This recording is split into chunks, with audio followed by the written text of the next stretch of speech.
is a presentation of Fox Sports. We are Baltimore. We are Wisconsin.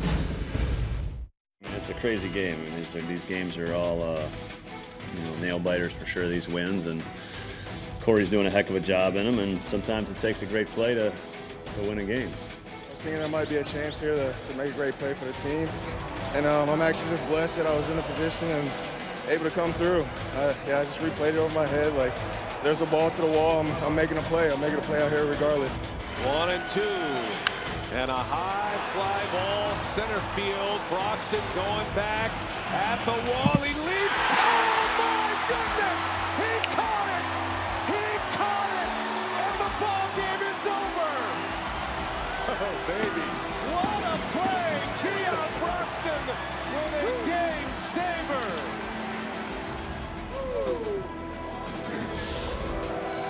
And there he is, Keon Broxton, all smiles today. That has been the big discussion around the ballpark. That catch last night or yesterday afternoon that secured the win for the Brewers. Roof is closed up on a Thursday night. Now a new team is here, the division leaders in the National League East. It's the Washington Nationals and the Milwaukee Brewers, first of a 4-game series. Brewers right now 3.5 back of the Cubs in the division. They are 3 back of the Rockies in the wild card race. Hi, everybody. We welcome you from Miller Park. Great to have you with us tonight alongside Bill Schroeder. I'm Brian Anderson. We'll hear from Sophia Minute in just a little bit. Great catch last night. Great win yesterday for the Milwaukee Brewers. So now they enter a series against the Nationals, a juggernaut in the NL East, needing to make up some ground on the Cubs. And they're going to run into a very tough pitcher here tonight, Gio Gonzalez. And part of a very good starting rotation. Second best of the Nationals as a starting rotation, but Gio Gonzalez, outstanding work. Look at 5-0, a .79 earned run average, and his best year with the Nationals came back in 2012. He was 21-8, and outstanding work. Very similar style to what they saw yesterday, off-speed stuff. Gio Gonzalez right now at the top of his game. He beat the Brewers back in Washington earlier this year, and Zach Davies hasn't been much worse. I mean, he's been outstanding. Zach Davies got the earned run average under 2 in 5 August starts, and his last time out against the Dodgers, outstanding work. No runs, 7 innings, perfect guy to have on the mound to start this big 4-game series. Going to see a couple of pitchers who know how to paint the edges, and Zach Davies with the wins now at 15. Zach Greinke won today for the Arizona Diamondbacks. He's the National League leader. Look at these names that Davies has joined on the wins leaderboard in Major League Baseball. Greinke and Kershaw and Chris Sale. That's pretty good company to keep for Zach Davies, also known as the Bat Boy. All right, we'll get you ready. We got one more to do before we get to lineups and first pitch. It's the Nats and the Crew. Game 1 from Miller Park tonight.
a few autographs. Keon Broxton as we get you ready for baseball tonight from Miller Park.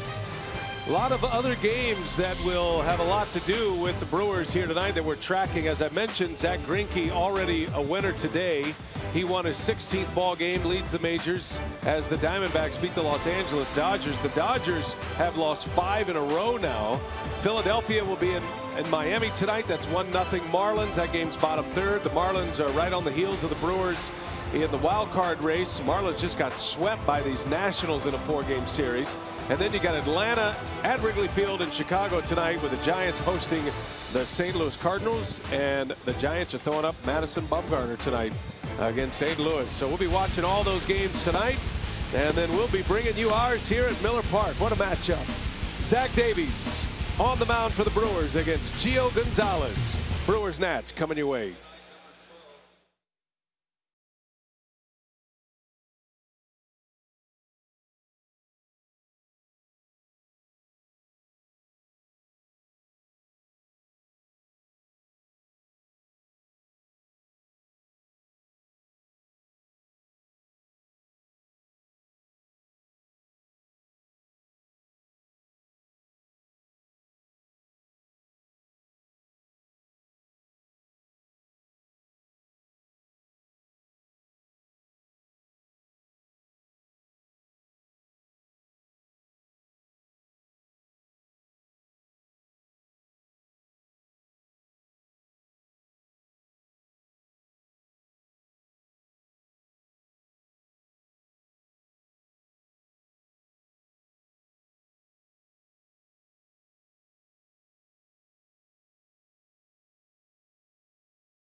Rizzo into center field at the wall. He reaches up and he makes the catch. That is way back. Broxton is at the wall and he makes the catch. And a high fly ball center field. Broxton going back at the wall. He leaps. Oh my goodness! He caught it. He caught it. And the ball game is over. Yeah, you get the idea. Keon Broxton is doing that often this season. He is making it a regular occurrence to pull those home runs back, and none bigger than the one yesterday afternoon against St. Louis. Brewers baseball tonight on Fox Sports Wisconsin, presented by Potawatomi Hotel and Casino. Just about ready for first pitch. Brian Anderson, Bill Schroeder, Sophia Minard, our reporter. Today's game being produced by Dan Keener, directed by Adam Bryant III. Brian Mikologic on graphics. There's Dusty Baker and the front-running Washington Nationals. 30 games over 500. They are 81-51, and they are 15 games up in their division, and they right now have a magic number of 16 to clinch their division. We haven't even hit the month of September. Batting order looks like this for Dusty Baker. It's courtesy of Potawatomi. Trey Turner is back. He'll lead off. Very talented shortstop. Jason Worth in right field, once again hitting second. Daniel Murphy hits third. And then in the middle goes Zimmerman, Lind, and Rendon. Matt Wieters will do the catching. Michael Taylor in center field, and Gio Gonzalez will round it out. That's the batting order, Rock. That will face Zach Davies. Yeah, Zach Davies on a roll right now. His last 3 starts, he's given up all of 1 earned run. He's 2-1 in that stretch, having a good month of August. His August earned run average at 195. Last time out, 7 shutout innings against the Dodgers in a Brewers victory. He is on the top of his game right now. And here's the defense behind Zach today, brought to you by Menards. You got Broxton Santana in the outfield. Keon Brox with that big catch in yesterday's ball game. Perez Arcia on the left side. VR Aguilar on the right side, and Stephen Vogt back behind home plate. Manny Pena is still banged up. First pitch from Davies in there for a strike. Away we go at Miller Park on a Thursday night. Cool temperatures here in the upper Midwest, so the roof is closed up tonight. Starting to feel a little bit like fall in the air as we get closer to September. And the Brewers are hoping to participate in fall ball this season. Hopefully playoff baseball coming to Milwaukee this October. Got some work to do. The Brewers are 3 games back in the division, or 3.5 I should say, 3 back in the wild card race. Turner pops this one toward the right side. That'll slice into the seats, and the count is 2-2. Nationals coming in here hot. They just swept the Miami Marlins. Marlins are a team directly behind Dusty Baker's ball club, and Miami 15 games back right now. Nationals are not only thinking about an early clinch this season, they're also keeping an eye on the Los Angeles Dodgers, trying to catch them for the best record. Seems like a long shot right now, but they're 10 games back essentially to have the best record. But the Dodgers are in a free fall right now, having lost 5 in a row. Yeah, Brewers able to take 2 out of 3. On the ground to short, Arcia hustles it over to first with the speedy Turner running, and that's how the night begins for Zach Davies, a 6-3 putout. Offensively, the Nationals doing about as well as anybody in the big leagues. You see where they rank in runs and extra base hits. You combine the on base and the slugging percentage, and their OPS as a team is nearly at 800. And they're starting to get healthy, although Bryce Harper out. Really no word on how long it's going to be for Harper, but that's going to be a big loss if he's not able to come back for postseason. Figure he's gonna. They're starting to get the pieces together. Their starting rotation's been terrific. Their bullpen really bad in the first half, but they made some additions, and the Nationals pretty happy where they're at right now. Little tapper off the mound quickly as Davies fields his position very well, and Worth is retired. 2 quick outs for Zach Davies. Umpiring crew is in place tonight. The crew chief is behind the plate, Tom Hallion. You'll hear him barking out the called strike 3s tonight. Mark Rippinger, Vic Carapazza, and Phil Cuzzi are the base umpires. 2 quick outs for Davies. Here is Daniel Murphy, hitting at .320 coming into play tonight. Murphy has 20 homers, 84 RBIs. He's on the first pitch. Shift is on. Way out there in the grass is VR. Murphy's out, and that's a terrific start for Zach Davies. 9-pitch first inning for Davies. Brewers are coming up.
Nationals go in order in the first. Now the Brewers are coming to bat. Bernie's already hit the slide tonight. He's hoping to do that a few times in this game. Craig Counsell and the Brewers, much needed win yesterday against St. Louis, sending the Cardinals to San Francisco with a loss, and the Brewers able to keep pace with the Chicago Cubs. Potawatomi batting order looks like this today for Counsell. Villar leads off, then Perez, followed by Braun, Santana, Aguilar, and Broxton in the middle, with Vogt doing the catching. Orlando Arcia hits 8th, and then rounding it out is Zach Davies. Gio Gonzalez, he has been lights out his last 5. He's won all 5 of his last 5 starts.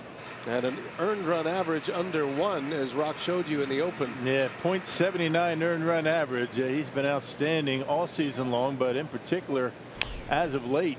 He beat the Mets his last time out. 6 2/3, 2 runs.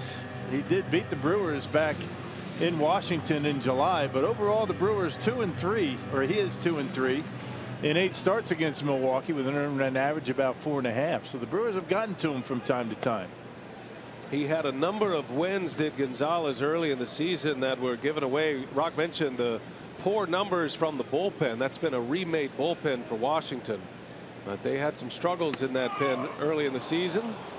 Gonzalez starts this one with a K as he punches out Villar to start the ball game for him. Yeah, defense about middle of the pack in the National League for the Washington Nationals.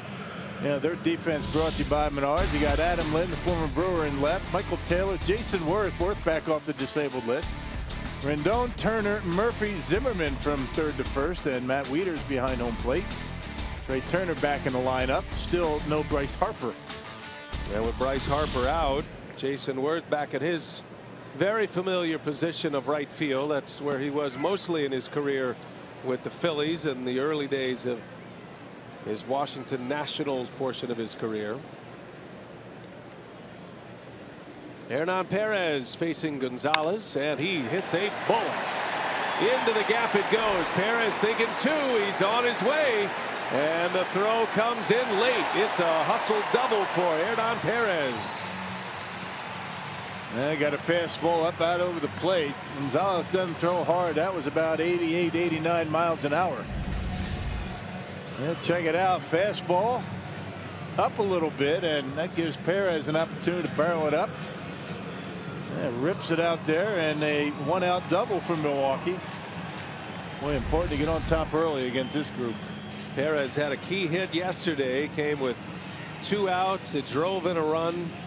He was hitting 8th yesterday, elevated in the lineup to the 2nd spot, which is a pretty sweet spot for a hitter to get that position in front of Ryan Braun. You're going to see a lot of strikes, you would think, and typically you see a lot of fastballs. Well, we'll see if the Brewers can get Braun going at the plate.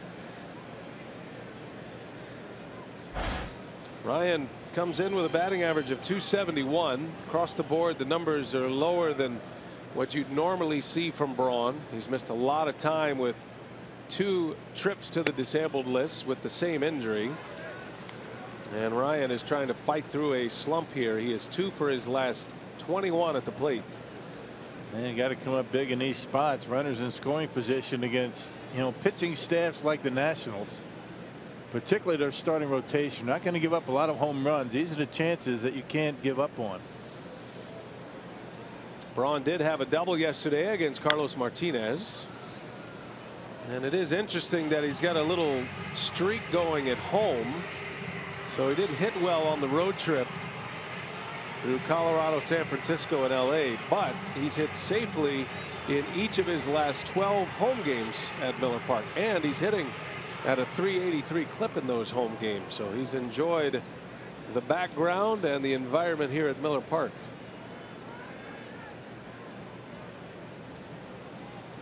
One ball, 1 strike. Runner at second, Perez.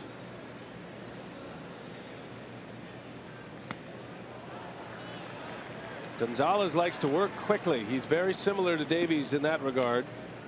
He's got a very good curveball, and Rocky's having maybe his best season since his first season with the Washington Nationals when he was a 20-game winner. He actually won 21 wins that year in 2012 was 21-8. Yeah, 289 earned run average, and he's not only going to throw strikes if he needs to. He's going to be working around the corners. See if you're going to chase. He's got a terrific changeup to go along with that curveball. So you're going to see some good changeups tonight. Zach Davies and Gio Gonzalez. 2 balls and a strike on Ryan Braun, looking for something to handle here, trying to get the Brewers on the board first. Perez takes off. Braun swings and misses. Throw to third, not in time. Short hop throw by Wieters. And Perez is in safely with a stolen base. Yeah, picked an off-speed pitch, and that's why Perez was able to get in there safely. You try and run on that curveball or changeup. Yeah, curveball normally is going to be down. That's exactly what Perez picked. Got the curveball and is able to steal third base. And if the throw's on the money and doesn't bounce, I think he's going to be out. Last year, Perez stole 34. That's number 12, and he is at third base with 1 out. Lots of ways to score a run here. Nationals play their infield back. They will concede a run on a ground ball. Braun's never been one of those put in play kind of hitters. He's looking to do damage, but contact is imperative here to try to get a run on the board. Good man to do it. 2-2 pitch, and Braun pops this one up. It is slicing near the seats. That's a long run over there, and it's going to be caught by Murphy. They're going to challenge the arm. Perez coming home. Throw gets away. Perez is in. Yeah, good job right there. Ed Cedar having Perez take off. You see who the first guy to greet him? Brawny. That was sac the fly. most glorious sac fly you could ever have. On a pop-up into foul territory. That's a good gamble to take right there. I mean, tough angle. Murphy with a decent throwing arm. Not great. A tough ball for Wieters to handle. Goes off his chest protector, and well done. Good aggressive base running by the Brewers to take an early lead. Manufacturing a run. Perez with a double, a steal, scores on a foul pop. It's a long throw for a second baseman, and he wasn't able to get it on the line or in the air, and that's why he was able to get in there safely. So a couple of short hop throws. You know, 1 to third. He steals third, and in between hop off Wieters' chest. Take him any way you can get him against these guys. Domingo Santana, after his home run yesterday. His home run yesterday gave the Brewers the lead once again after they had let the lead go. Home run to right. He's 9 for his last 20. 4 of his last 6 games he has multi-hit games. He's been on a terrific run, and he was close to a 3-hit game yesterday. Got robbed of a hit late in the game, but one of his 2 hits was his 22nd home run of the season. Gave the Brewers a 4-3 lead. On a slider from Martinez that most guys are going to try and pull. Pulls those hands in, very quick wrists, and lets the ball get to him. And good swing he's got going right now. 2-2 the count. Santana waves and misses. Down he goes on strikes, and the inning is over. And the Brewers, who play the big ball with the home run, they go a little small ball to score one here. A double, a steal, and a sac fly on a foul pop. 1-0 Crew.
Five-County Friday this season. All five-county residents save 50% on tickets for the Crew's matchup with these Nationals. And on top of that, the first 10,000 fans get a Barrelman mesh back cap courtesy of UW and Milwaukee. Tickets are still available at Brewers.com. I'm a big fan of these hats. Might be one of my favorite giveaways, right? These are tight. Yeah, these are nice. Looks good on you. It's like the low clearance. I'm about the low clearance when you have small heads. You know what I'm talking about? Well, you're a low clearance guy. I know that. It's all right. Look good in it. I think I'm going to keep it on the rest of the game. But you know what? It covers up that nice haircut you got today. I did get I got a nice fresh lid. It's been a long time. Tightened up. Got them tightened up. Looking good. I feel good wearing a hat at a ball game. Only time I don't wear hats at the ballpark is when I'm calling a game. Right. This makes me feel like I'm sitting in the seats again. Trading punches with my brother at the Astrodome back as a child. This would be a good hat to put a hook in as well. Is that the last time you actually sat in the seats watching a game? It's been a long time. Man, we need to do a game from somewhere else. Slow tapper, and here's Arcia, bare hands, bobbles, and not in time to get Zimmerman. Weak contact, but Zimmerman will reach on a base hit, infield single. Maybe I'll take the hat off now. Yeah, play back when this guy's up. He's got big power, hits the ball hard, and a little chopper off the end of the bat. The only chance for Arcia was bare hand, couldn't come up with it.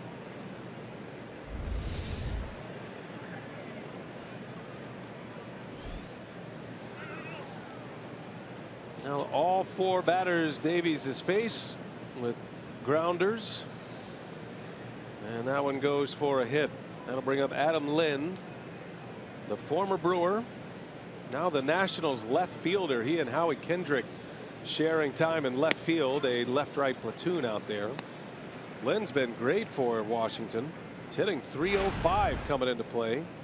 That's a pretty good left-right combination, right? Now Kendrick's been on fire, and Lind's been very steady all year. And I don't think anybody expected Lind to play the kind of left field he's been able to play this year. He was very hesitant to do anything but play first base. As a member of the Brewers, they really didn't have a need for him to play the outfield. But as he's gone along in his career, he realizes his value goes up when you can add an outfield position. And those who follow him and watch the Nationals play every day say he's been very good in left field. Yeah, he's done a nice job. Not making a spectacular catch, but making the all the plays. We saw him play a pretty good left field against the Brewers back in July. Going toward the line, making catches into the gap out in left center.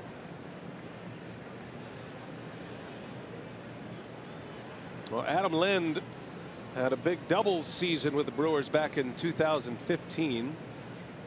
Had a 20-homer year with Milwaukee that year, had 32 doubles. Davies hits the edge with a little cut fastball, and it is strike 2 on Lind. You can see where Zach Davies trying to work Adam Lind outside part of the plate. Hits the ball where it's pitched. It's tough to really play him one particular way, although the Brewers infield has got him on a shift to pull. 2-2 pitch, and Lind rolls one to short. Arcia is there to VR, throw to first in time. Beautiful double play. Arcia with all of that range, able to fetch that one and turn it into a 6-4-3 double play ball. Well, Lind almost trying to beat the shift. Takes it up the middle, and that's a pretty nifty double play right there. Well done. It was actually Perez, wasn't it? It was. Yeah, Perez. That was a 5-6-3 double play. Not one you see all that often. That was my mistake. They slid everybody over, and Perez, who is a shortstop by trade, it's my mistake. 5-6-3. That was Arcia who made the turn. Yeah, sometimes you don't know who's where these days with the shifts. A good catch and a good play. Want to attribute that excellent play to whom it deserves. And Hernan Perez, who was a shortstop coming up in the Tigers system, he can really pick it. Most double plays forced. Brewers second in the big leagues. Always a good news, bad news stat. Means you have a lot of base runners to deal with, but the Brewers are getting a lot of double plays out of it this year. Extremely skilled infield group. And the Brewers are about as good as they can be defensively in their infield with the personnel they have on the field tonight, with Aguilar at first, who's a slick fielding first baseman. And then you've got 3 shortstops over there in Perez and Arcia and VR. And all of them with very good throwing arms. Yep, he can play anywhere.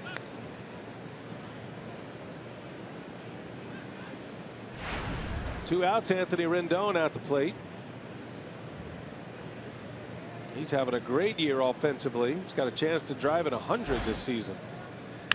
There's a liner foul down the left field line. How many times do you think in baseball you have a guy that starts in center field one day and then over at third base the next day? Starts in center, plays first base, is raising his hand to catch, and then ends up at third and makes one of his better plays of the year as the shortstop on the shift. Right. That's all in a couple of days for Hernan Perez.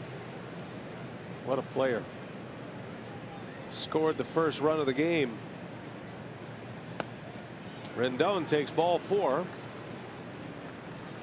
And the first walk issued by Davies puts a man on with 2 outs. Brewers had a number of multi-position players in that Cardinals series, right? So Perez played third, first, and center field. He started games there. And then Eric Thames played first and left field. Sogard moved around a little bit from third to short, and then Walker at third base yesterday also played second base. Yeah, very That's a rarely. 2-game series, by the way. Right. I mean, very rarely do you see a Brewer game where you have the same configuration defensively in the first inning and the ninth. You know, with the double switches, and you've got, you know, pinch hitting for the pitcher and guys moving around, and it's a very versatile roster this Brewer team has. That's a strike in and out of the glove of Vogt. And Matt Wieters behind 0-1. Big question after the game was, would Hernan Perez have been able to make that catch to end the game? He says he was. He told Adam McCalvey, who writes for Brewers.com, said, "Oh yeah, I make that play, no problem." What do you expect him to say, right? That guy is putting together quite the highlight reel of over-the-wall catches this year. Keon Broxton. Bouncing ball. The only man over there is Perez. And Wieters is out. Davies getting the ground balls. Gets a double play ball after a walk. And here we go to the home second.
Brewers here in the second at Miller Park. Our scoops from the clubhouse brought to you by Car Soup, Manager Craig Counsell making the announcement today that Matt Garza will not make his scheduled start on Sunday. And he said, we have not fully determined who will make that start. And he said that Garza is not being removed from the rotation. He will still pitch over the month of September. And he said, really, this is more of a plan of how to fit everyone else in. He said, when you want to look at the bigger picture, the whole month of September, he said, don't worry about necessarily who's starting the game, because the objective here is just to figure out how they can best utilize guys to get 27 outs. He uses the term out-getters all the time, and he said that's really what we're trying to do here. So options could include Brent Suter.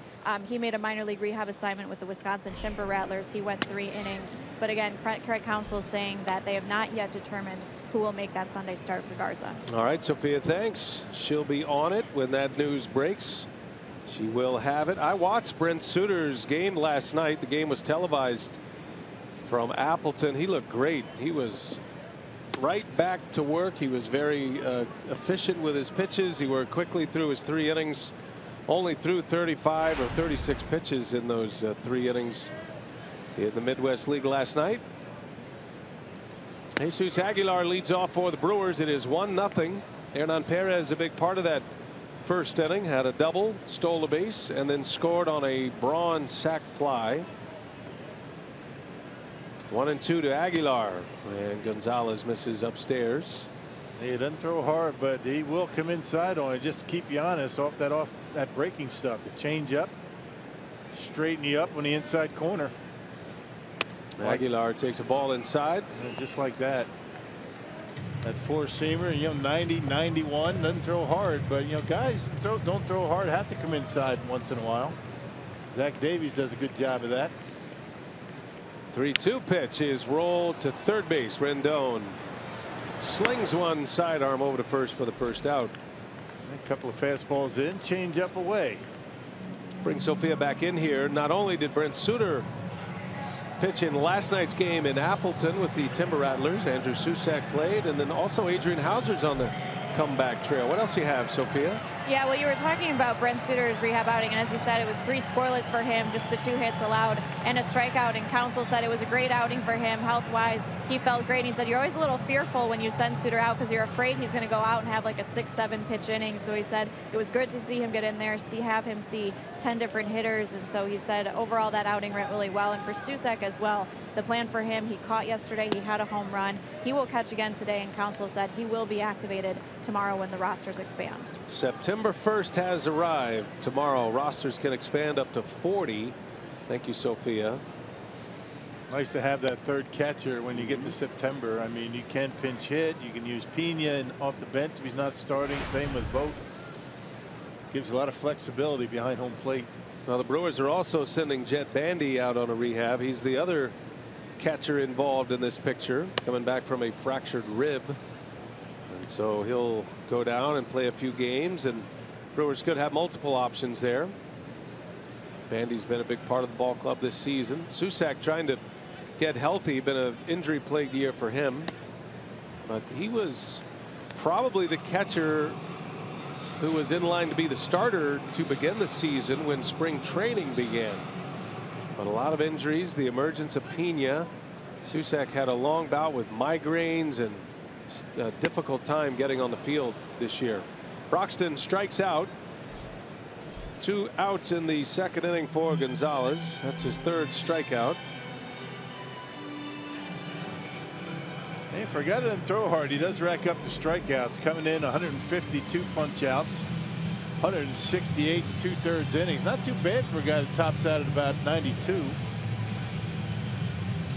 3rd in the National League in earned run average, 3rd in the National League in opponent batting average. So runs are difficult to come by against this lefty. Here's Stephen Vogt. Lefty on lefty matchup with Pena still a little banged up with the hip injury. Vogt gets the start tonight.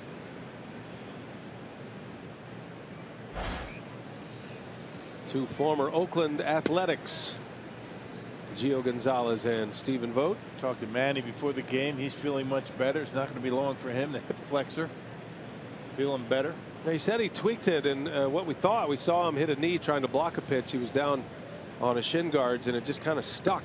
His knee kind of stuck, and that sent the hip, the momentum of that motion sent the hip on its way and just felt a little bit of a pull, and it was a blowout game on Tuesday, so Brewers did well by Pena to get him out of the game.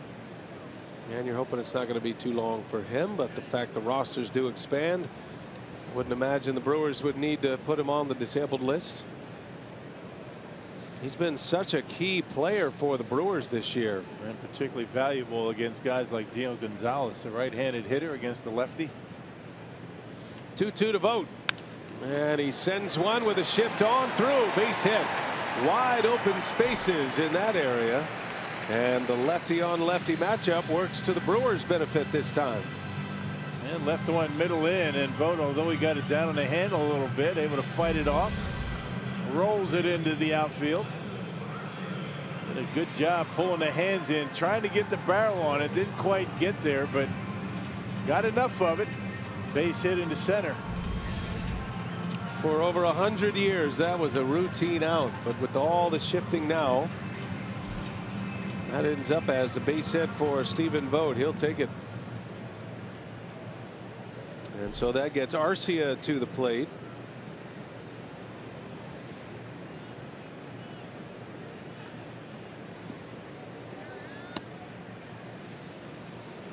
Arcia hitting .273 coming in.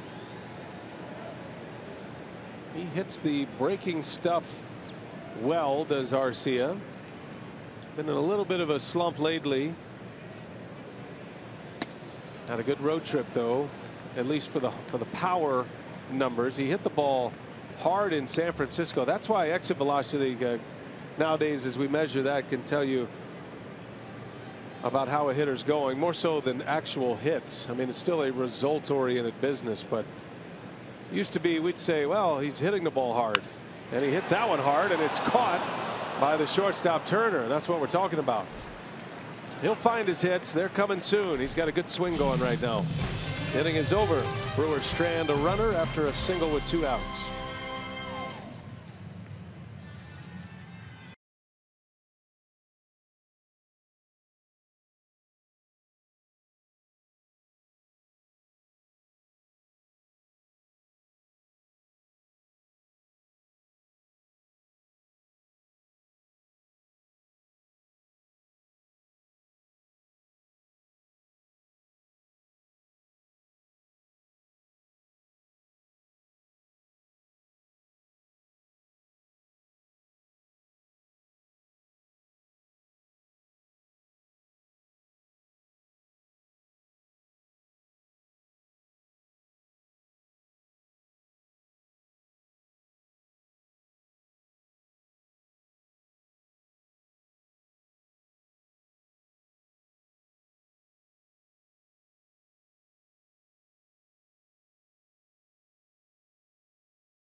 Arcia in a matchup in this series of 2 of the most talented young shortstops in the game, both playing in the Futures game in 2015. Arcia and Trey Turner.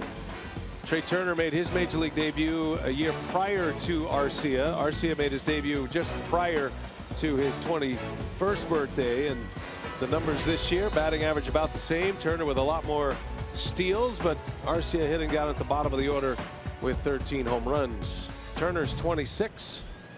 Arcia just turned 23 on August 4th. And 2 very talented shortstops that'll be fun to watch in this series. Michael Taylor leads off for Washington, and he bunts or attempts a bunt, pulls the bat back, able to check it. 1 ball, no strikes on Taylor.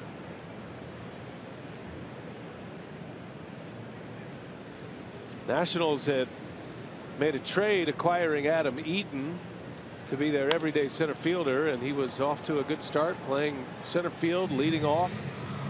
Then Eaton blew his knee out in late April. That sent the Nationals into a bit of a revolving door in the outfield. They've had 13 different outfielders this season, but now Taylor has settled into the center field job, and he's putting up good numbers right now. He's the everyday man out there. They lost Harper, which means Worth is the everyday right fielder, and then you've got the platoon in left field with Lind and Kendrick. There's a hot one. Oh, nice play. Perez to his feet, bounces one in and out of the glove of Aguilar. Too hot to handle. He can get down that line, can he? That was a pretty good play by Perez. Just a little tough hop for Aguilar to handle at first base. It's another infield hit for Washington. Gets it on the backhand, gets up quickly. Well, he knows he has to get rid of it fast. And Aguilar probably tell you should have had that. Of course, he hasn't been out there all that much. It's been 5 days since he's made a start. Or I should say 5 games. Last time he started at first base was way back against the Giants on Wednesday. So maybe a little rusty. That'll bring the pitcher Gonzalez to the plate with a runner at first. And Perez could have it to do all over again. It's either the long hop or all the way in the air, right? Yeah, those short ones are, those mid hops are tough to deal with. Yeah, that was a tough hop to deal with for Aguilar, but Perez got enough on the throw to be able to get it in the air.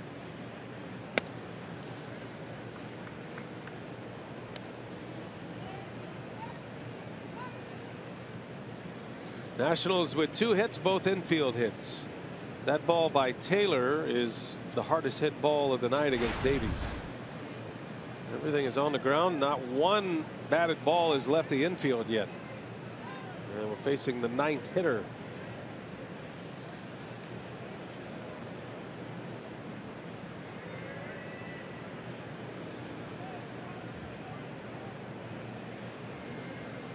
Brewers know a good firm bunt might give him a chance to turn 2. Perez crashing in from third base. And there's a bunt first base side. Good one. Aguilar wisely takes the out. And a sacrifice bunt moves a runner to second base. A reminder that you can guarantee your seat for the Bucs' 50th anniversary return to the Mecca game. It's coming this fall. 43-game Super Pass. Visit foxsportswisconsin.com/upcoming events for details. Bucs Celtics from the Mecca.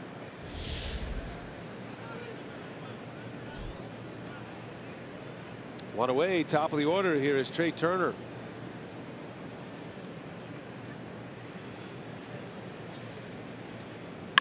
And Turner on the ground. That's through for a base hit. In the score is Taylor. Turner on his way to second base, and he's in there with a hustle double. Yeah, he can run. He was thinking double as soon as that ball got by Arcia. It was out in the gap. So we're all tied up. So the bunt by Gonzalez. Gio Gonzalez ends up helping us score a run in this inning. Just missed it. Just barely got a piece of it. That's all it would have taken to keep the run from scoring, but we're all tied at 1. So the Nationals play some small ball. The sac bunt sets up the run. Turner in just his 2nd game back from the disabled list. He's been out with a fractured wrist. Spent 2 months on the DL. He delivers with an RBI single. Here's Jason Wirt now.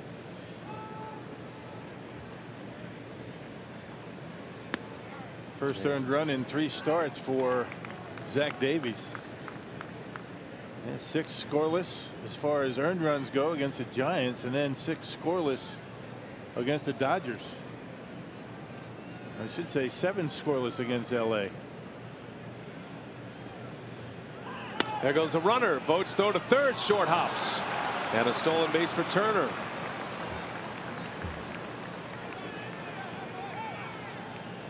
Runner at third with 1 out now. 37 steals for Trey Turner, and he missed 2 months. Man, he just gets a good jump. He's got terrific speed, and I think a perfect throw. He's out, but the throw short hops Perez, and he's in safely. Trying to pick it and tag all at once. Yeah, good throw, and he's out, fairly easily at third base. And now Worth on the ground. This is going to get a run home. And you get a good glimpse at why the Nationals are 30 games over 500. Yeah, do the little things, don't they? RBI ground out by Jason Worth. 2-1 Washington.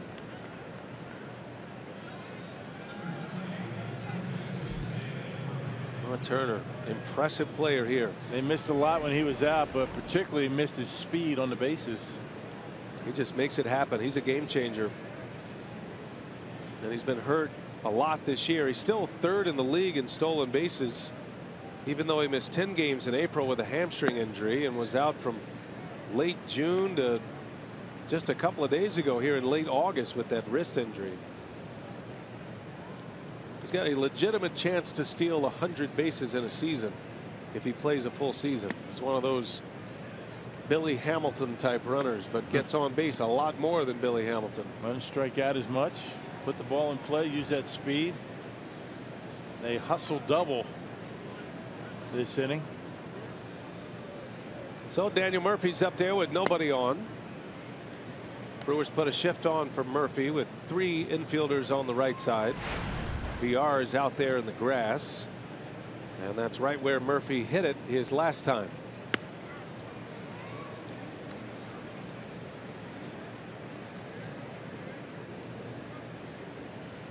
One of the best hitters in the league right here, Daniel Murphy. He's in the top 10 in the National League in a number of the major offensive categories, including 5th in batting average, hitting .320 coming in. And he draws a walk. So the second walk issued by Davies, and the inning continues for Ryan Zimmerman. Man, not a bad pitch. That looked like he caught the bottom part of the strike zone, but called a ball. I haven't seen too many of those, comeback 2-seam fastballs from Zach so far today. That's been a really good pitch for him as of late.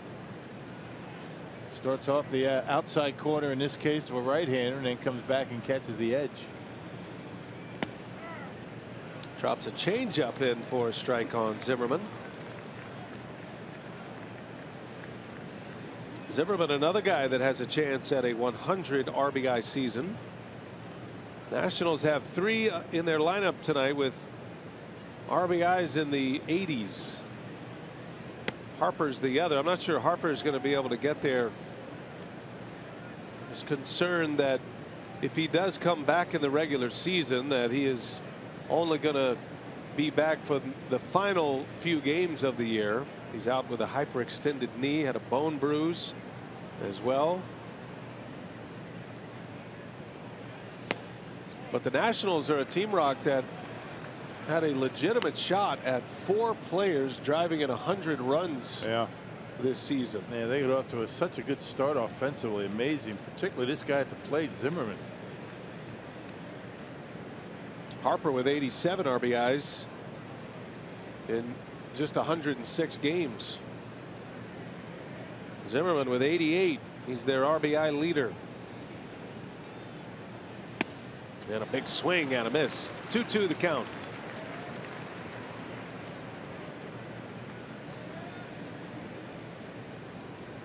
That's the list of run producers for the Washington Nationals. 4 in the 80s.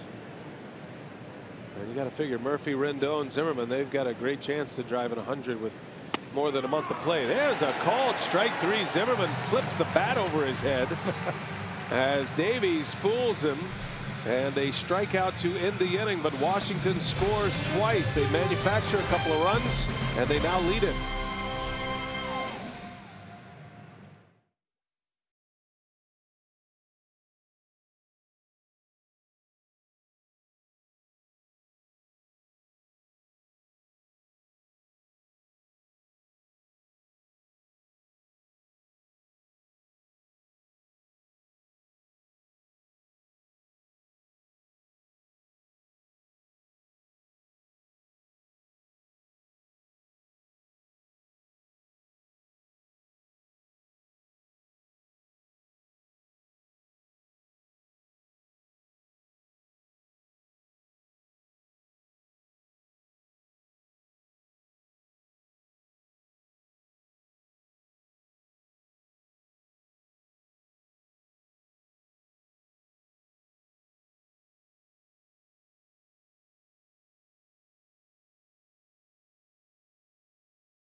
The home third. The Brewers are coming up now, 2-1 Washington.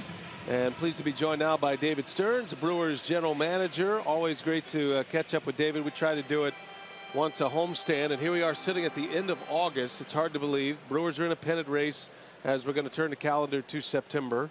And I guess we should start by saying, is there any breaking news on a trade you would like to disseminate right now? Anything happening that we need to know about? Actually, no. Because that would be very cool. That would be cool. That would be a first if we broke real news mid-game here.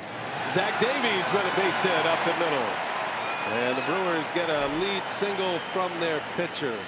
All right, the real question now that there's no breaking news: rosters expand tomorrow. That gives you a lot of flexibility to do some things you want. As many names as you'd like to offer, but what's the general philosophy as we go into this expanded roster September session of the season? So the main philosophy is anyone that we think can play a meaningful role on the major league team is going to get meaningful playing time will be here tomorrow. Anyone who we think has the chance to really impact games over the next week or two we'll bring here right at the start of September, get them going and get them into the mix. After Colorado Springs finishes its season, Colorado Springs has had a wonderful year. They're headed to the playoffs in the Pacific Coast League. After they finish their season, if there's anyone else that we want to get exposure to the major league level. VR reaches first. He bunts it. Nobody there. A late cover. And suddenly the Brewers get a little something cooking here. That's an infield hit for VR, and 2 on with nobody out. Rock, take a look at this bunt. Well, again, he's bunting for a base hit, but I guess worst case scenario for VR, he's thinking if he gets an out, he's going to advance a base runner, and not sure what happened there. You know, with the Nationals, that's a Daniel Murphy play over there at first base. Just a little bit too late getting there. And that'll bring up Hernan Perez. So, all right, David, so basically in years past, when you're not in a pennant race, you might wait to see what happens in the minor league season, let them finish their season, especially if they're in the postseason like Colorado Springs is. But that's different nowadays. That is when we're in a pennant race, when the big league team is in the situation it is right now, the big league team takes priority. We're respectful and certainly very proud of the work that entire Colorado Springs unit has done over the course of the year, and they've gone through a lot of roster movement. We've had a lot of ups and downs in the big league level. Rick Sweet and his staff have done a tremendous job keeping that group together. But the reason we're all doing this is to win major league games. And so to the extent we can get guys up here tomorrow that we think are going to help us win major league games over the next couple of weeks, they're going to be here. I guess it's a fine line you walk, you know, bringing a bunch of guys up as opposed to, you know, that the clubhouse atmosphere. You don't want too many guys, you know, in the mix, you know, as you get into September. That's right. And by and large, the players who are going to come back tomorrow or later in the month have been here before. They've been part of what we've been able to create here this year. And we think they'll be able to meld right back into the team concept and won't miss a beat. As you look back on your season so far, I know that the best part of the season's ahead of you, but what has been the biggest surprise that you have seen with this ball club right now? I don't know that it's a surprise. I think what I'm most proud of, and we've talked about it before, certainly Craig's talked about it, is the resiliency this group has shown throughout the course of the season. We've taken a lot of body blows this year. Yeah. We've had a lot of tough losses. We've had moments in games that have hurt. We saw that yesterday with some base running errors early in the game, and we were able to come back. We were able to keep our composure, and whether that's in the same game or a day after a tough loss, the resilience of this group has been really great for me to see, and speaks a lot about the character that this team has. But did you see, you know, the kind of starting pitching that you've had? I mean, the starting pitching has been terrific. I mean, to a man. I mean, you got 3 guys that have been lights out for a long time now.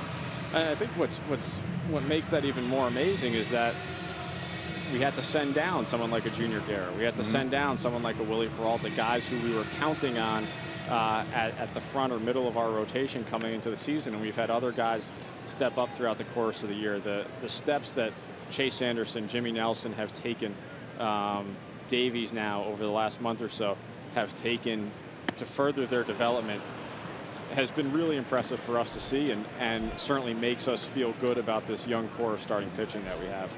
Hernan Perez with a strikeout for the first out of the inning. We're visiting with David Stearns, Brewers general manager.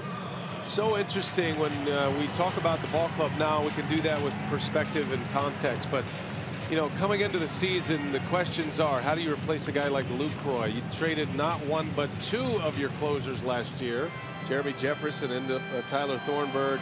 And then those discussions really haven't been there because players in those roles have performed so well. Arcia has been better than expected, and Manny Pena, we have been his biggest cheerleaders this year, and unfortunate he's down with a hip injury right now. Hopefully that's not going to be too long. But Manny Pena, can you just talk a little bit about your catching situation, especially with Pena at the forefront?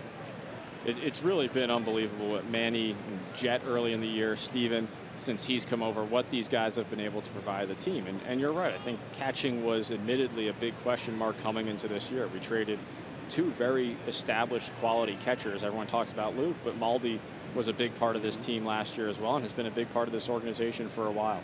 And to be able to get the type of consistent production that we've gotten from our catching duo, headed up by Manny, obviously, has been a huge benefit for this team and really helped us maintain a level of consistency throughout the season.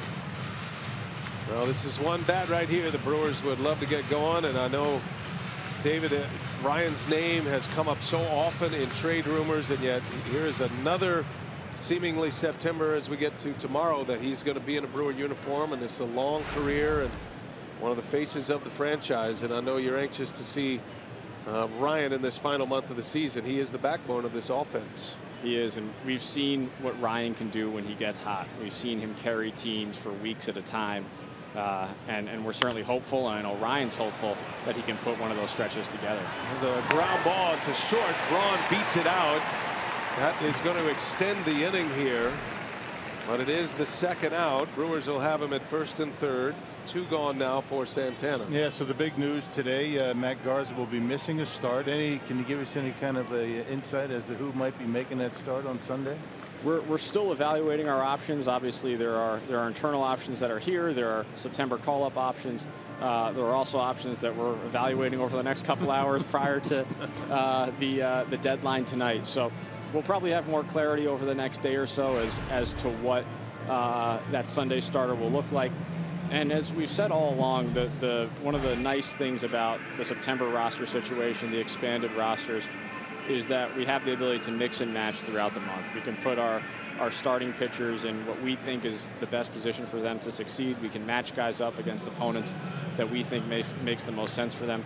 And that's what we're really going to look to do here throughout the month. I know we're looking forward to seeing Brandon Woodruff again. He's going to be making a start on Saturday. He was pretty impressive in 3 starts for you guys up here. He was. The poise that Brandon showed, really that first outing in Tampa when he ran into some trouble early in the game, and then throughout his time up here was really impressive.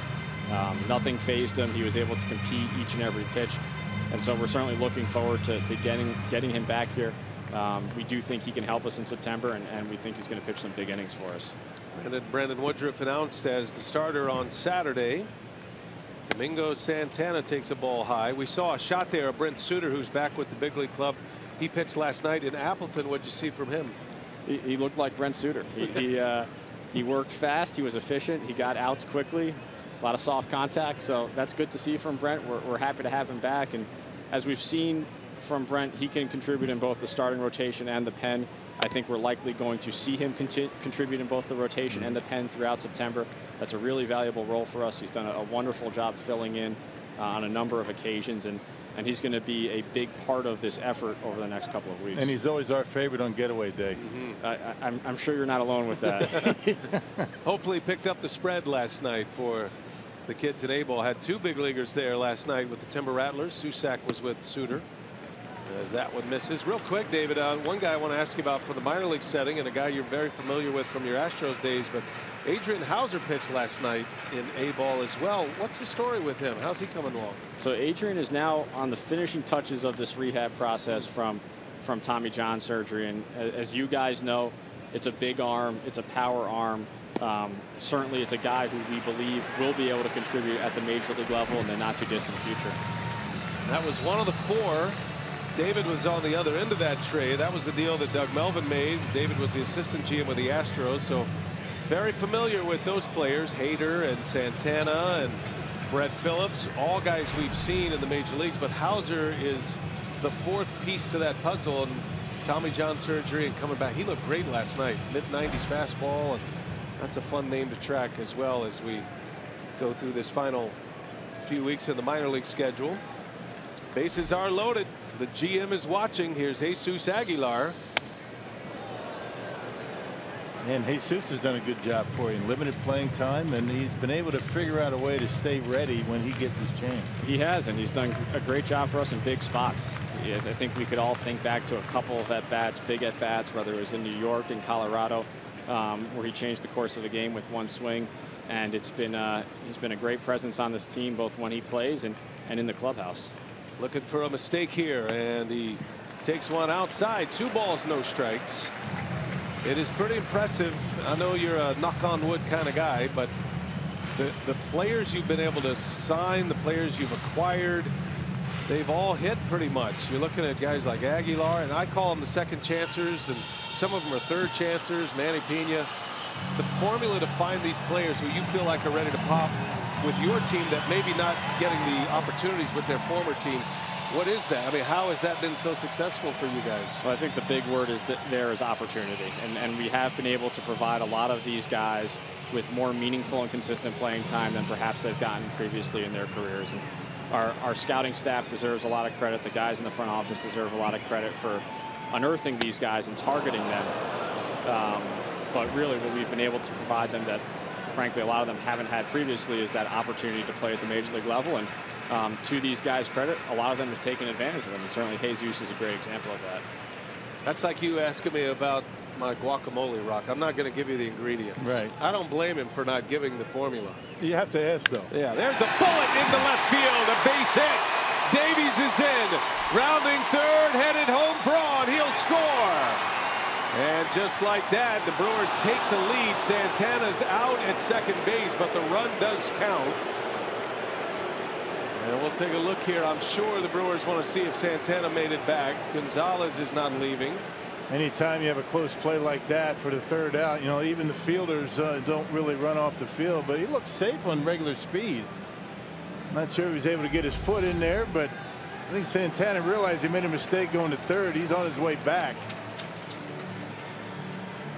I don't know. Yeah, I think he's going to be safe. That's a high tag. Phil Cuzzy, the second base umpire, ringing it up.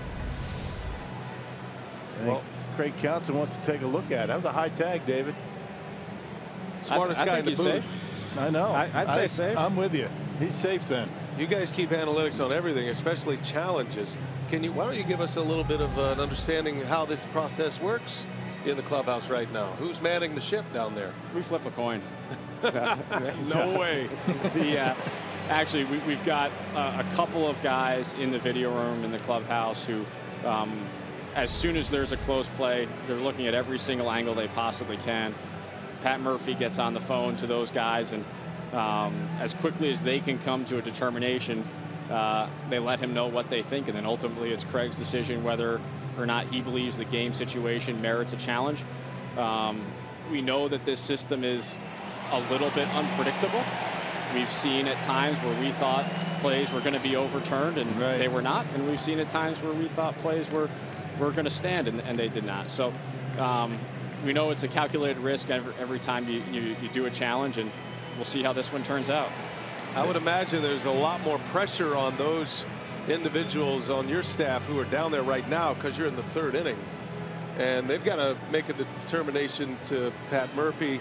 I mean, you got to sell it a little bit, right? You say, I think he's safe. It's worth the challenge. Is that basically what Murphy's hearing? Certainly in this case, if we're going to challenge something like this, we probably have a little bit more conviction that we're going to get it right in the third inning of a game. At the same time, this is also a pretty big moment in the game where if he is safe and we've got 2 runners on and a chance to extend the inning, that's impactful, and that's certainly very meaningful. Momentum, yeah. It's a long delay here as they go for review, and I think the longer it goes.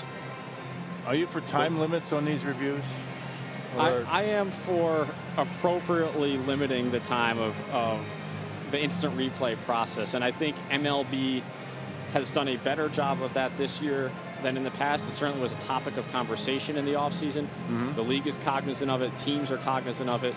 I don't think we've seen in general those 4-minute reviews that we had last year, although this one may be testing that. But in general, obviously, the goal is to get these right. We want to get them right. Both teams want to get them right. Umpires certainly want to get them right. But we also don't want to completely disrupt the flow of play. Council's burning on the bench right now. He knows the longer this takes, the better it probably is for the Nationals as they're taking extra looks. In his mind, he doesn't feel like there's any question. He's only seen the replay on the big board out here. I think what's a little interesting or maybe throwing off a little bit, Murphy tagged the ground. So if you're an umpire and you see that motion where the glove stops on the ground, redirects the glove, and the question is, did he get any part of that glove on the leg? We're going to find out. Out is the call, man. So I'm guessing not enough evidence, and counsel wanting an explanation. Cannot argue replay reviews. He'll do so subtly. All right, David. Well, thanks for being here. Appreciate Continued it. success. Thanks, been a lot Thanks, of fun. Rob. Thanks for the information. And another challenge goes against the Brewers with David Stearns on our air. And he was safe. He was safe. But the 2 runs count, and the Brewers take the lead.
A challenge that is not overturned goes against him. The inning ends at second base. However, 2-run score on that base hit by Aguilar, not to get lost in the shuffle of that terrific at bat by Jesus Aguilar. And the Brewers are back on top. It's 3-2 Milwaukee. Aguilar delivers in the clutch with 2 outs. It's one of the longest innings we've had with David. It's usually 3 up, 3 down. That's true. That was a by the way, a 3-minute review, and the official language on that was the call stands. So that tells you they either say the call stands or the call is confirmed when it is not overturned, and when it says call stands, it means there's not enough evidence to overturn it. So that's the deal. We've had innings that have only lasted 3 minutes when David Stearns has been with us. He was on the hook here tonight. Lind lines one foul. Quickly 0-2. Got a chance to cover a lot of topics there with David Stearns. That was very good. Yeah, very interesting. Yeah, you're right. I mean, it's usually 3 up, 3 down. We just are able to scratch the surface, but not tonight. I like the philosophy too. You know, I haven't heard that yet, but you're wondering what the Brewers were going to do with expanded rosters and how they were going to work that. So the fact, just if you didn't catch it, basically, because the AAA team is in the postseason, Colorado Springs, the Brewers are here in a pennant race. Players that can immediately impact the big league club, and a lot of these names he said we'll know and we'll see. You're imagining guys like Brett Phillips, and there's a swing and a foul. Guys who can have an immediate impact are going to be here tomorrow. And then more of the developmental side of things, where the Brewers want to just get a guy maybe a taste of the big leagues, let him experience the big league life, are going to be promoted up here after the conclusion of the AAA season. So that's That's really all you need to know. Yeah. Most of the guys you're going to see here, you've already seen at some point this season. And a lot of teams will do the old, you know, a reward for a good season and bring them up in September. You can't do that. You can't afford to do that. Disrupt, you know, the clubhouse environment with too many guys. If they can help, they'll be here. Adam Lind right off the end of the bat. This is Perez over there again, and he makes a play for the out. Hey, bring the family out to the ballpark this Sunday afternoon as the Brewers host these Nationals, and all kids 14 and under get a Velcro toss game courtesy of Impart. Plus, just like every Sunday, kids will also enjoy a free lunch and can even run the bases after the game. Big day on Sunday. Getaway day for the crew. Head to Cincinnati after Sunday's game. Yeah, don't forget that game in Cincinnati, that Labor Day afternoon game on Monday afternoon. Coming up on a holiday weekend. Big curveball for a strike to Anthony Rendon.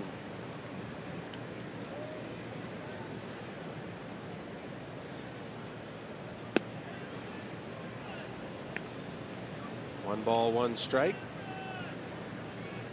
Rendon, a Houston native, played his college ball at Rice.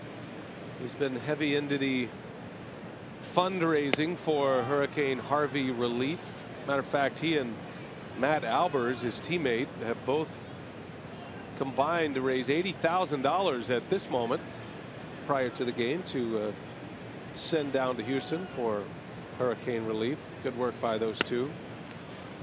All across baseball, especially the native Texans and those who are from the Houston area. And Rice University, where Rendon played his college ball, is right there in Houston proper. Yeah, a lot of people stepping up, just not athletes.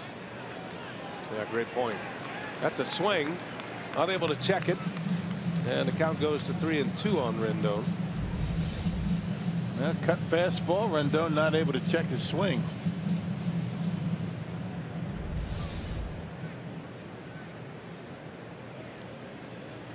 Full count. Last time up, Rendon walked.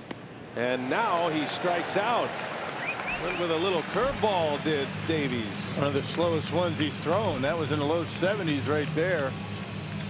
Well, they got an extra chance to get him out on the check swing. A pitch out of the strike zone, then gets him to chase a curveball.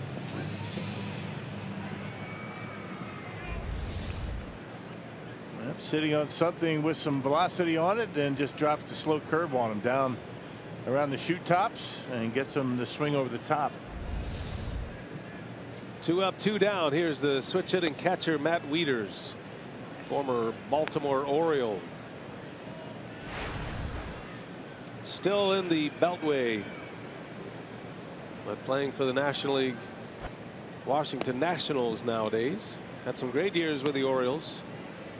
Had a surgery on his elbow that cost him a season. Good player. Took him a while to get a job. There was a discussion about Wieters in Milwaukee at one point, as a matter of fact. Easy ground ball. And Davies comes back after the Brewers get him a couple of runs to take the lead with that all-important shutdown inning. 3-2 Milwaukee.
Baseball out at Chase Field this afternoon, coming off of the Dodgers series loss to the Brewers. The D-backs swept the Dodgers here in a 3-game series. It was the first time they had been swept all season long. It was an 8-1 win for Arizona. Zach Greinke on the mound, who picked up his 16th win of the season.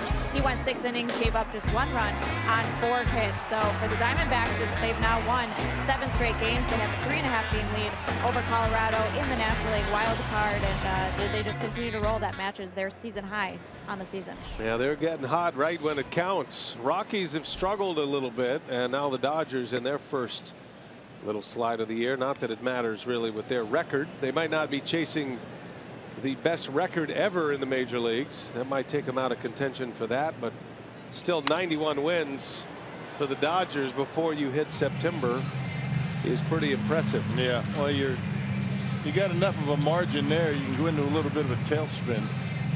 Dodgers are getting Kershaw back soon. Alex Wood will be coming back as well. They've shut a couple of their players down to get ready for this stretch run. More importantly for the Brewers, you probably want to go ahead and see Arizona get hot, stay hot. Diamondbacks have a weekend series with the Rockies coming up. So the Brewers right now more realistic to chase down Colorado for that second wild card spot than it would be to catch the Diamondbacks, as hot as they've been lately. So go ahead and stay hot, Arizona. Broxton a swing and a miss at a curveball. Down he goes on strikes. Gonzalez has struck him out twice. Gio has 5 punch outs. And Brewers right in it. Yeah, 3 wins behind Colorado, 3 in the loss column. Arizona and Colorado for a 3-game weekend series at Coors Field beginning tomorrow night. Brewers 3 back in the loss column to the Rockies. They are 4 back in the loss column to the Cubs.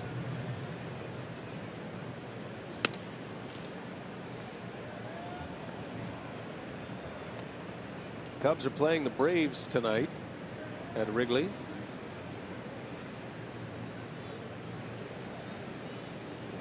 Stephen Vogt with 1 away, had a base hit his last time up.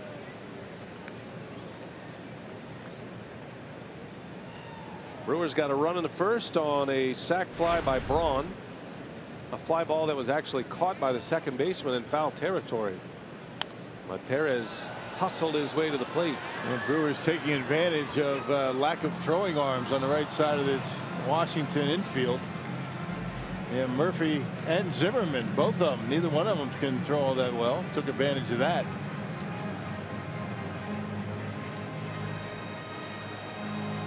Nationals scored twice in the 3rd inning to take the lead 2-1. Manufactured a couple of runs as well with sac bunts and stolen bases, and then the Brewers answered. Jesus Aguilar with a 2-out 2 RBI single, giving the Brewers the lead again at 3-2. After not getting an at bat for 6 days. It's pretty impressive, Aguilar. Yeah, he grounded out in the 2nd, and a big 2 RBI single to left his next time up. 2-2 pitch. Ground ball foul. By the way, the Cubs and the Braves are underway. Cubs have a 3-0 lead over Atlanta. Cubs are getting hot. Kyle Hendricks pitching for Chicago tonight.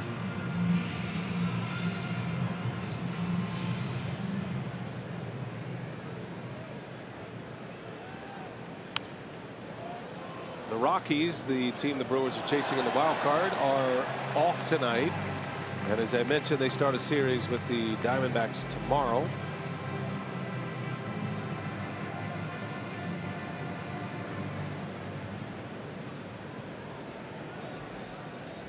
Seventh pitch of the at bat for Vogt. And a little jam shot pop up in the infield. Rendon is there for the out. 2 men are gone here in the 4th. By the way, Rock, we have a new addition to the Brewer family. Terrific graphics man Dave Trout, he and his wife Kristen, welcoming in Maxwell Eugene Trout. Very nice. 8 pounds 7 ounces, born yesterday. Big brother Simon yesterday morning. Congratulations to the Trout family. Is he working or is he taking some time off? He's probably watching, offering up his few tidbits. Dave, not Maxwell. Missed it by that much. Max Trout. Good for them. Arcia grounds to short. This will be an easy inning for Gonzalez. 1, 2, 3. Side retired in order with a strikeout. We head to the 5th. Brewers lead by a run.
Milwaukee Brewers baseball on Fox Sports Wisconsin is brought to you by Miller Lite, the original light beer. By Hupy and Abraham, voted best, rated best. Hupy and Abraham, tell them you mean business. And by Menards, save big money at Menards on all your home improvement needs. 3-2 Brew Crew as we head to the 5th inning. Brewers and the first place Washington Nationals. A runaway train in the National League East this year. Their magic number is at 16 right now. So any combinations of a Washington win or a Miami loss, 16 of those, and they are going to be crowned division champs. That might happen sooner than later. They've been one of the great teams in the league. Michael Taylor leads off. First ball swinging routine fly ball to Santana. 1 pitch, 1 out for Davies. Hey, a reminder that you can help people affected by Hurricane Harvey by visiting redcross.org or text the word Harvey to 90999. And by doing that, you make a $10 donation. Your donation enables the Red Cross to prepare for, respond to, and help people recover from disaster.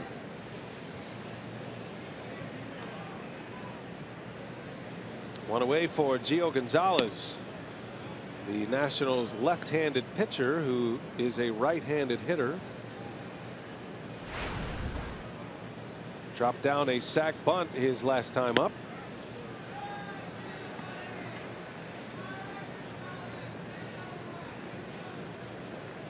Most pitchers who hit from the other side, they will wear a protective guard on the pitching elbow, which is the exposed elbow, and you hit opposite from which you throw. A little risky, standing on top of home plate like Gonzalez does. I think Gio says his flight instincts are very good as he bounces back to the mound. That's a nice way to say I'll get out of the way if it's even close. And he was bailing right there, right off the end of the bat. 2 quick outs for Davies, who has retired 7 in a row now. He has pitched much better on the road than he has at Miller Park this year. 7-6, 13 home starts before tonight, and an earned run average around 6. Although he had 4 blow-up starts at home that he gave up 24 earned runs. Yeah, the home road splits are significant. 2.13 ERA with 8 of his 15 wins coming away from Miller Park. And he still has an active scoreless streak going on the road.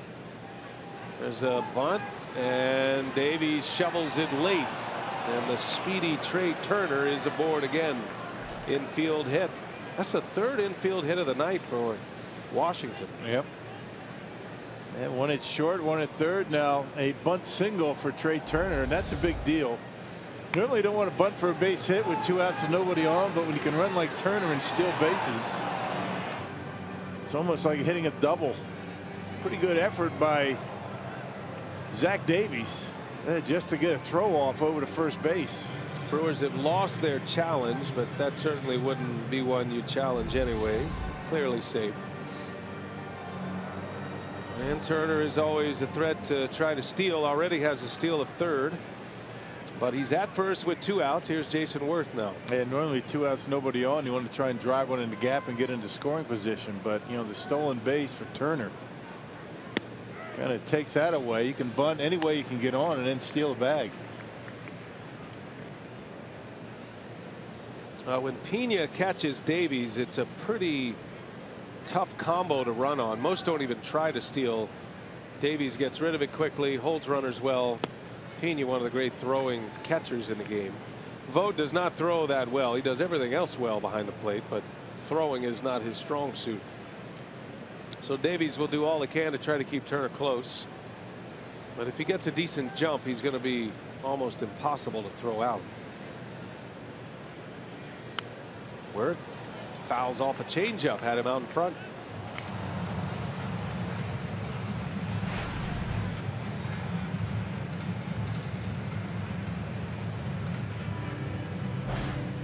One ball, 2 strikes on Worth.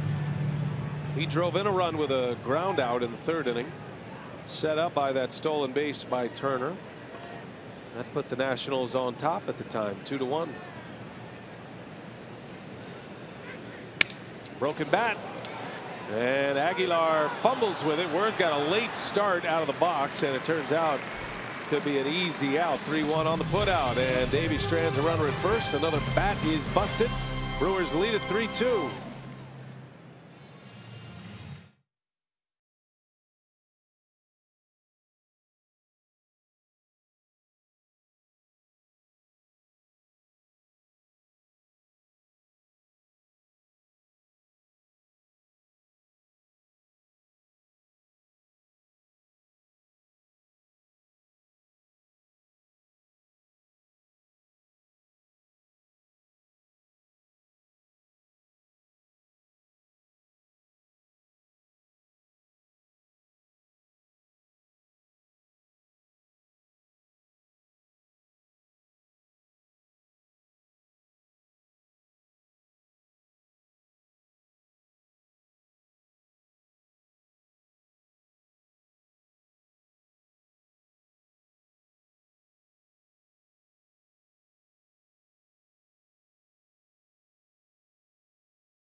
For the Brewers here in the 5th, our minor league scouting report brought to you by the UW Whitewater Warhawks. A big day at the plate for second baseman Nate Orff with Colorado Springs last night. He had a double and a home run. You see the season numbers for him, a .314 average, 30 doubles, 11 triples, 9 homers. He has 50 extra base hits in 120 games this season, and he's been even better in the month of August with a .363 average and 25 runs scored. And by the way, Junior Guerra made the start in that game. He allowed just 2 hits, 2 walks, and struck out 4 in 4 1/3. So maybe we'll see Junior Guerra on that list of expanded rosters. Yeah, maybe we'll see. You know, it is interesting. Thank you, Sophia. When David Stearns was here in the booth talking about the resiliency of the ball club and the way they pitched, Rock, it is hard to believe, and you kind of lose sight of the fact that the last 2 opening day starters for the Brewers have been sent back to the minors. Yeah. Willie Peralta and Junior Guerra. And still the Brewers are in contention this year.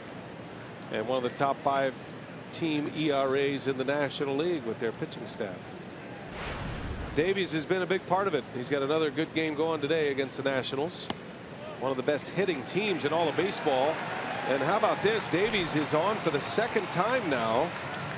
A walk to go along with his single. He scored a run in the 3rd inning, and he will lead this inning off with a walk. His 2nd walk issued by Gio Gonzalez. He walked Santana back in the 3rd.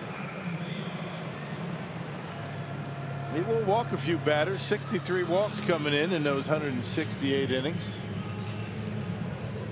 Back to the top of the order, and VR, who bunted his way on. Similar situation in the 3rd inning with a man on and nobody out. He was maybe bunting as a sacrifice, but he bunts again. He bunted foul. Well, if it works once, why not try it again? They have nothing else. You get the bunt down. You're able to get Davies into scoring position. Well, outside the pitchers, the Brewers might be the most anti-sac bunting team in the big leagues. And when David Stearns, the GM, was with us, the Brewers tried 2 sacrifice bunts. One of them went for a hit by VR, and Perez bunted through one. Now VR sends one to right. That's way back there. And VR has hit one out. 2-run shot.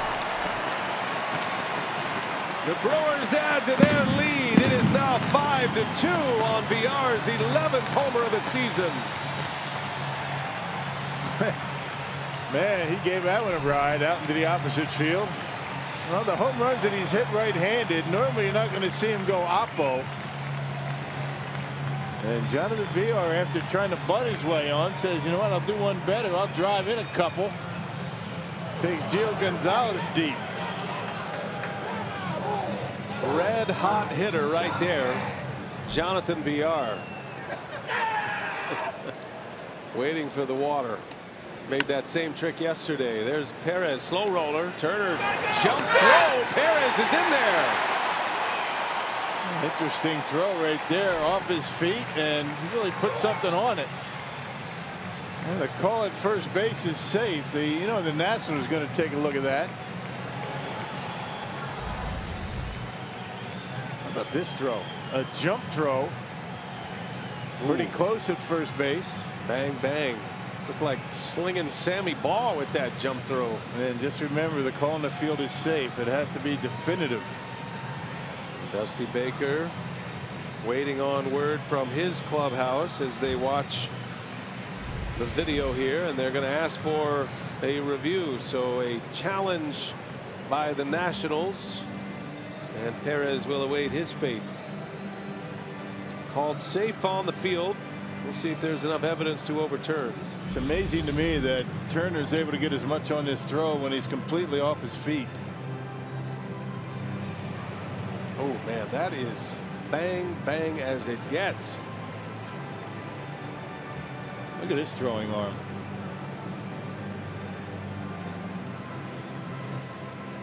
I don't think there's enough there.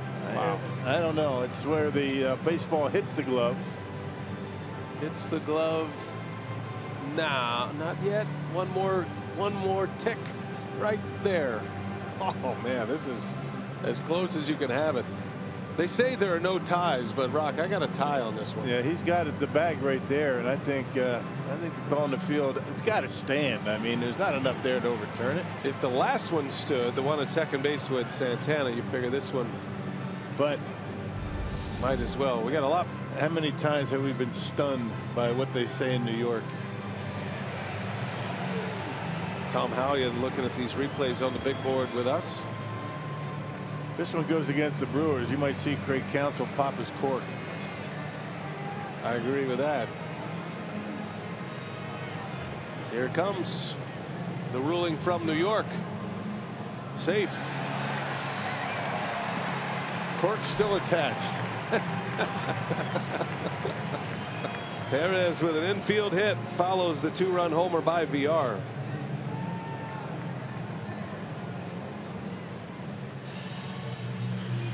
Tell you, VR right now, he is red hot. 18 hits, last 43 at bats, by the way. He's got great numbers against Gonzalez as well. He's now 7 for 14, a .500 batting average against Gio Gonzalez.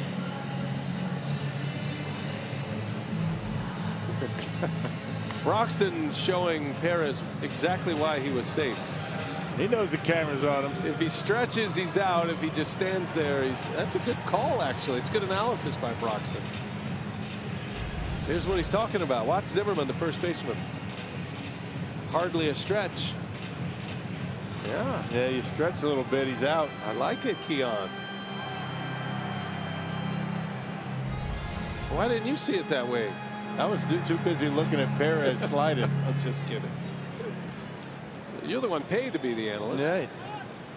Well, now you got a bunch of them in that dugout. No, there's plenty of those. I saw Keon before the game, by the way, that great catch he made yesterday. I said, hey, man, thanks. Your catch is, I'm hearing my voice all over the highlights because of your catch. He goes, hey, man, I'm just doing what I can do to make you famous. Doing a good job making himself famous, too, no right? kidding. I mean, he's some kind of athlete, Keon Broxton. But he's right about the stretch. Thanks for pointing that out, by the way, Keon. Trying to embarrass a fella up here.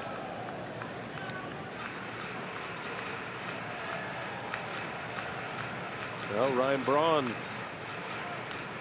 RBI with a sac fly. He'll be telling his kids that he hit one 390 feet to the wall for that sac fly one day, when it was actually caught by the second baseman in foul territory. Braun then scored in the third.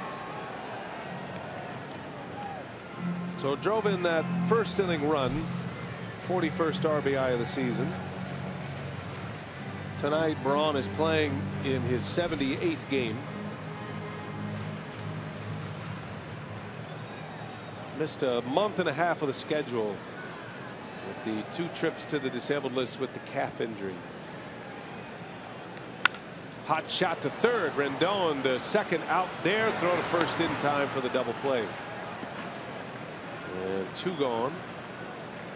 In case you missed it or you haven't heard it, you've been under a rock.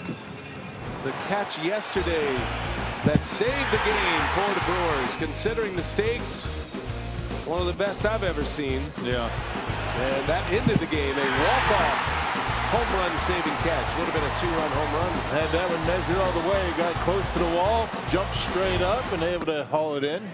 Sophia has a little more to add. What do you got, Sophia? Yeah, I was talking to Keon before the game as well, BA, and I asked him how many times have you watched the replay of that catch, and he started laughing, and he said, I'm not sure I can count that high. So, you know, he's certainly enjoying it. And just asked him, you know, again about kind of his read on the play, and he said, you know, as he went off the bat, he said he initially didn't think it was going to go out, but he said as he kept backing up, he was thinking, uh-oh, uh-oh, uh-oh. Finally felt the wall, jumped up, timed it perfectly, and of course, he was right there for the catch. But it's certainly one of those great highlight plays, one of the best ones of the season. That 6'3" frame of Keon Broxton. He was a great wide receiver in high school as well in Florida, and he showed a lot of that vertical and that athleticism. I loved what he told Sophia after the game. He said when he went out, remember, he was a defensive replacement the inning prior, and he had envisioned a fly ball to the wall that he would leap and make the catch. He goes through a number of these potential plays that he might have, and that was one of them. That's part of his mental Rolodex of plays, and the vision worked perfectly at execution, and it saved the game yesterday. It's quite a moment. Signature moment of the season. I was around the batting cage and I asked Keon a question. I said, what is better, taking away a home run like that, winning the game, or a walk-off homer? What do you think he said? I'm going to say he went with the defense. No. He wants to hit one out. I was surprised myself. The walk-off home run is he'd prefer, but he'll take what he had. That's a good one. I remember I was surprised you about asked that. Carlos Gomez that same question after he had a play similar to that, robbing Votto of of a home run that ended the game as well. That was 4 years ago. I remember Gomez said, "Oh, I'd much rather bring one back with the glove." Santana rolls one to short. Turner makes the play to end the inning, and the Brewers and the Nationals headed to the 6th. But Jonathan VR, he stays hot. Back-to-back games with homers. This time as a right-hander going to the opposite field. Puts the Brewers up 5-2. And another trip down Bernie slide brought to you by Quick Trip.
And you can guarantee your spot at Miller Park for every game down the stretch. The September Ballpark Pass is on sale now and includes a ticket for all 13 Brewers home games in the month of September. Sign up today at brewers.com/ballparkpass. Thursday night, Miller Park, game 1 of this series with Washington. Zach Davies back to work. He's pitched well. He's given up 2 runs on 4 hits. 3 of the 4 hits have been infield hits. The only hit that made it to the outfield was Turner's single to center field, and that was even a ground ball that found a hole. But the Nationals have made the most of their opportunities with sac bunts and stolen bases. Been able to score a couple of runs on Davies. Key spot in the batting order for Zach. He's got Murphy, Zimmerman, and Lind. 3, 4, and 5 in the batting order. All of them are 300 hitters. But that VR 2-run home run gives the Brewers a 3-run cushion right now. Murphy, a swing and a miss, and down he goes. One of the toughest hitters to strike out in the game. And Davies punches his ticket to start the 6th. Yeah, it looked like a cut fastball down and in, and he got him on a pitch out of the strike zone. Nice pitch. And one of the hardest guys in the big leagues to strike out. 4th toughest to strike out in the National League. Almost 9 at bats between punch outs. Here's Zimmerman now, and a fastball misses inside. I feel like Davies is going about this game plan with the Nationals in much different fashion than he did the Dodgers. And that ball is hit hard into right field, right at Santana. Liner to right for the 2nd out. Well, a lot of cutters, a lot of 4-seamers. Didn't do that against the Dodgers. Hey, tonight's timer of the game winner is Meat's Opera House. You gotta love anything that starts with meat. In St. Nanzians, is that the way you pronounce that? Nanzians? Nazian, Rock. Everybody knows that. Okay. If they call the Brewers by 8 o'clock tomorrow morning, they get 40 tickets to a Friday night game in the Miller Lite Beer Pen. This offer courtesy of the Tavern League of Wisconsin and Miller Lite. That's in Manitowoc County. Meats. I love it. Meat's Opera House. You know, Meat is a nickname that needs to come back. Remember in L.A. we saw Ron Shelton? Yeah. The director, famous director of Bull Durham, among other movies. But the line Meat was a big part of the Bull Durham movie. That's what you used to call a guy Meat. Players. You know, it's kind of like derogatory a little bit. Yeah. Yeah. Doesn't think. It's disappeared from the baseball vernacular. Kind of, you know, insinuating a guy's brain dead. Hey, Meat. Or his pitching is, you know, the meatball. It's not good pitching. His stuff's not good. Throw him the meat. Remember Ebby LaLouse? They call him Meat. There's a hot shot. Shift is on. Lynn right into it, and he is out. And Zach Davies rolls right through the middle of the Nationals order in the 6th. Meat.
Nationals in the series opener of this 4-game set. Time now for our unlimited baseball break, brought to you by T-Mobile. A number of deals being made this afternoon. Justin Upton acquired today by the Angels from the Tigers for their 9th best prospect, Grayson Long, a right-hander and a player to be named later or cash on the season. He has a .279 average, 28 home runs, and 94 RBIs. So the corresponding move there, they had to let go Cameron Maybin. He was acquired from the Angels after being claimed on waivers. He has 29 stolen bases that will now tie his new Houston teammate, Jose Altuve, for the American League lead. And the Angels may not be done yet. There are rumors that they are going after Brandon Phillips, who had been scratched tonight from the lineup with the Braves, but he does have a partial no-trade clause. He would need to approve that trade with the Angels. All right, good stuff, Sophia. A lot going on around baseball. Today is the day to try to get those deals done. Yeah. Aguilar leads off this 6th inning for the Brewers. Angels a game out of the wild card American League. They're back in it. Angels have been able to keep it together. Trout is back and healthy once again. Pujols keeps adding to his career home run total, now in the 600s. Got to be on a major league roster today. Well, today, right? The last day of August, I think you have till midnight, right? Yep. To be on a major league roster, to be postseason eligible. That's why you're seeing a number of these trades come down to it. Once we get to tomorrow, it'll be what it will be on the rosters for the rest of the year and in the organizations. That's when you see the September call-ups arrive. We're going to have a ton of news tomorrow. Sophia is going to be busy with additions to the ball club. She'll have all that rundown for you on Brewers Live before we get started for Game 2 tomorrow. Kind of loaded Sophie up with work already, huh? She knows it. She's ready. She's going to be tracking all those player moves that David Stearns would not tell us about. It's tough to name names, though, because you just never know. I don't blame him. Yeah, right. There's something wrong with Gonzalez here. Well, Matt Wieters noticed something. He ran out there right away. For Gio Gonzalez, this is just the second time this season he's allowed 5 earned runs or more. Yeah, so a little hop right there and a limp. Taking a little weight off of that, like the right leg. And he punches out Aguilar to start the inning. Something's up with him, but still got the strikeout. Yeah, Gio Gonzalez, most earned runs he's allowed. You got to go back to May 8th to find the last time he gave up 5 or more. That was against crosstown Baltimore. Yeah, the Nationals want to make sure he's all right. Yeah, 15-game lead. Don't want to mess around with one of your best starters.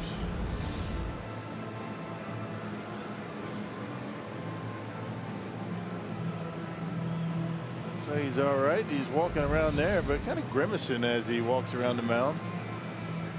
Something with the right leg, it looked like the pitch before.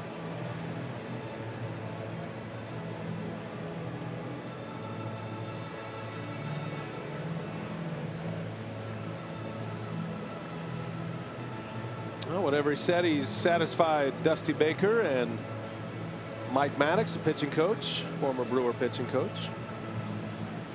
And you know they wouldn't be taking any chances with Gonzalez, so whatever it is minimal. And he has a man out in the 6th inning. He'll face Keon Broxton now. Good to see Mike Maddox. I had a chance to visit with him before the game. He told me to tell you hello, Rock. I'm going to go down there tomorrow. One of the good ones. One of the best pitching coaches in the big leagues.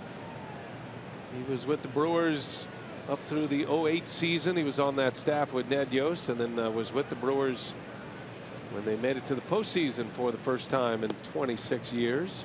2008. Now, when he was talking to you, did he have his hand on your shoulder, checking your pulse? Checking my tension level. Had his other hand over his mouth. No, that's he only does that with his pitchers. See if the heart rate's up a little bit too much. When you talk to Mike Maddox, you have to be a very acute listening, because he has his own special brand of language. A lot of metaphors, and you got to kind of, oh yeah, that's what he meant. Usually when you have a conversation with him, about 3 hours later he goes, oh, that's what that meant. Really? He's a politician. He'll talk for a while, but really never say anything. That's about his team. Right. About other matters, he's very forward. Right, of course. Broxton sends one to left off the end of the bat. And Lind is there for the out. 2 gone in the inning. Or he has the ability to change the topic very quickly. Great guy, Mike Maddox. Hey, get live broadcast scoring updates, breaking news, and more right at your fingertips with MLB.com At Bat, the official app of the Brewers. Download At Bat today, free for your smartphone or tablet.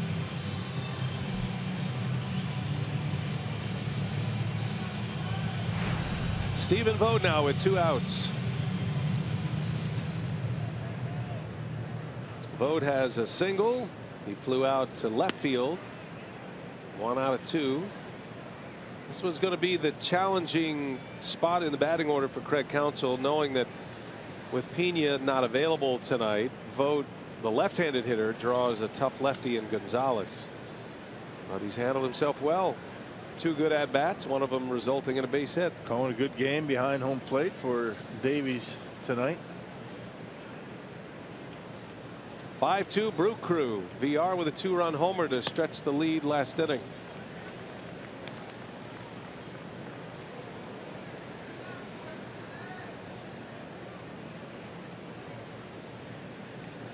Two and 1 to count.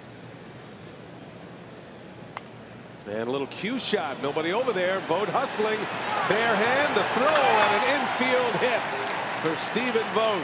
Hit them where they ain't, Stephen. Yeah, he's got the bad knee. He can't run to start with. And, you know, you hit one like that, first base seems to get further and further away as you get down there. And I say that from experience.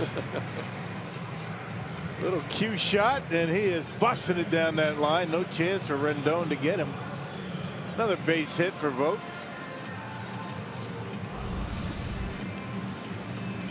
Twice Vogt has beat the Washington shift, and he's 2 for 3 today. That brings Arcia to the plate with 2 outs.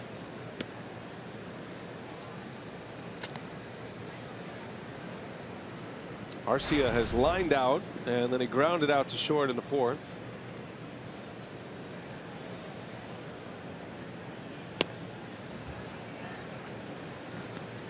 Last time Gio Gonzalez gave up 8 hits was back on May 30th against the Giants. So the Brewers are doing something tonight that not many have done against Gonzalez this year.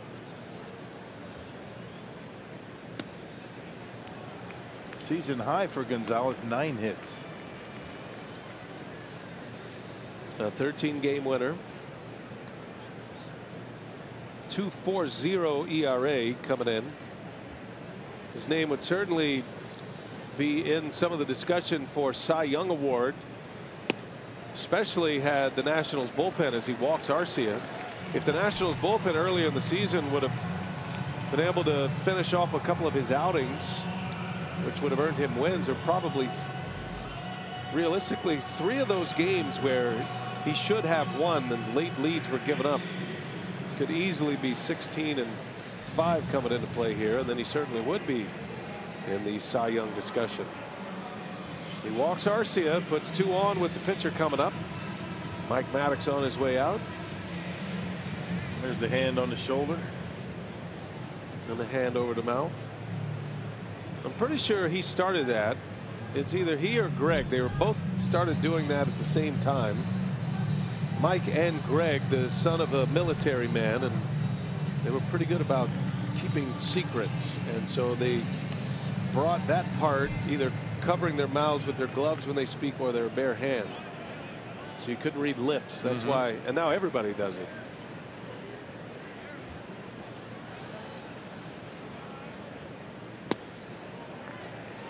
Because there are so many lip readers out there in the field. Professional.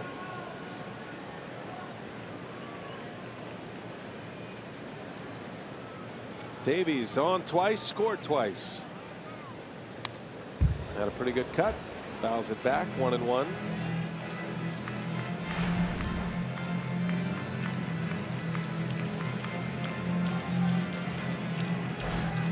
Davies with a single in the 3rd to lead off an inning. Had a leadoff walk in the 5th. 2 on, 2 out. And the 1-1 pitch. 1-2 now. Gonzalez is pitching Davies like a 3-hole hitter right now. Dropped the changeup on him. Counsell feels good enough about Davies to let him hit here. He loves the way he's pitching. And a 3-run lead.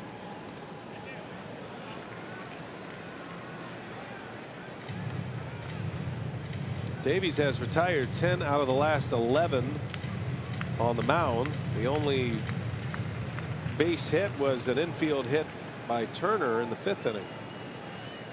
He has locked down the Nationals since the 3rd inning. 2-2 the count.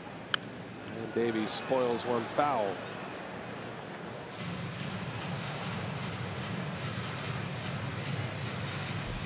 I'm sure this will be Gonzalez's last hitter.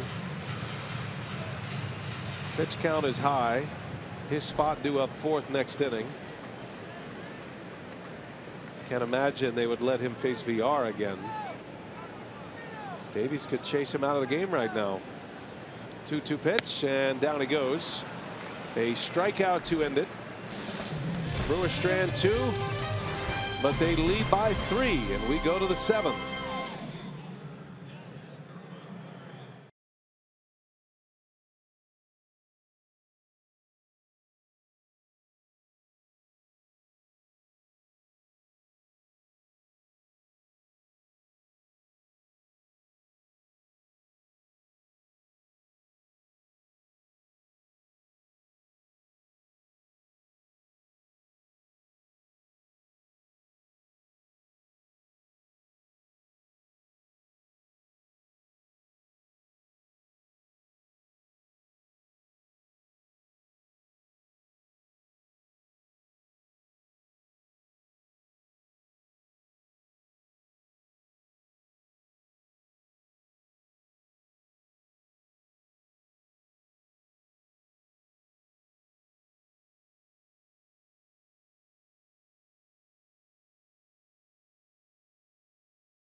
Park. Another good outing for Zach Davies. The Brewers up by 3, and he's got command of just about everything. Doing it a little bit different than he did against the Dodgers. Yeah, a lot of four-seam fastballs, a lot of cutters, and the curveball changeup combination has been good as well. In LA, it was a lot of two-seamers, those comeback sinkers, and eating up some hands on 88 miles an hour. And it's a good cutter to get Daniel Murphy, one of the toughest guys in the big leagues, to strike out. That's our Badger Mutual Insurance plays of the game, pitches of the game, if you will. 83 pitches. Davies returns for the 7th with a 3-run lead. Let's check in with Sophia. Well, in his last start against the Nationals back on July 25th, he went 7 2/3 shutout, gave up just 3 hits, and it was a season high 114 pitches for him. I asked him about his game plan from that outing. He said really it was just about early contact. He said, you know that you're facing a great veteran team with this lineup, he said, and you know as hitters they know what they want to do. So he said in that outing he was really able to make them put the ball in play early. He was avoiding hitters' counts, and so he said getting that success early kind of allowed him to keep pitching that way and hoping to duplicate that obviously here tonight. Boy, wouldn't that be something if he has back-to-back games, victories over the first place Dodgers and the first place Nationals, when the Brewers need wins the most. He's got a lead. He's pitching well, trying to get through this 7th. He's got Anthony Rendon to lead off. Matt Wieters will follow, then Michael Taylor. Wasn't that long ago, Zach Davies' earned run average is near 6. In the air, right center, well hit. That's going to get down. Over to cut it off Santana, and he'll hold Rendon to a single. Leadoff single for the Washington third baseman. Yeah, coming into play today, Zach down at 391, the earned run average. Really good work for Davies. And setting up inside. Let's see where he puts it. He got it inside, but it was down. That allows Rendon to get a bat on it. Up and in, more effective than down and in. And Rendon able to slice one into right. Davies' next start will be Monday afternoon in Cincinnati, and he will carry a long scoreless inning streak on the road into that start. Actually has a chance to set a major league record, at least in the last 30 years. He's got a chance to eclipse Orel Hershiser's road scoreless inning streak at 41. That was during Hershiser's 59 scoreless innings back in 1988. Davies at 36 2/3, which is still active. Hershiser's road scoreless inning streak that year in '88 was 41. And then Javi Vasquez of the Expos had a 38 inning consecutive scoreless streak. So this is what Davies will chase his next start. He's given up runs here tonight, but the road consecutive scoreless inning streak is still alive. That'll be fun to follow Monday. Pretty good names on that list. No kidding.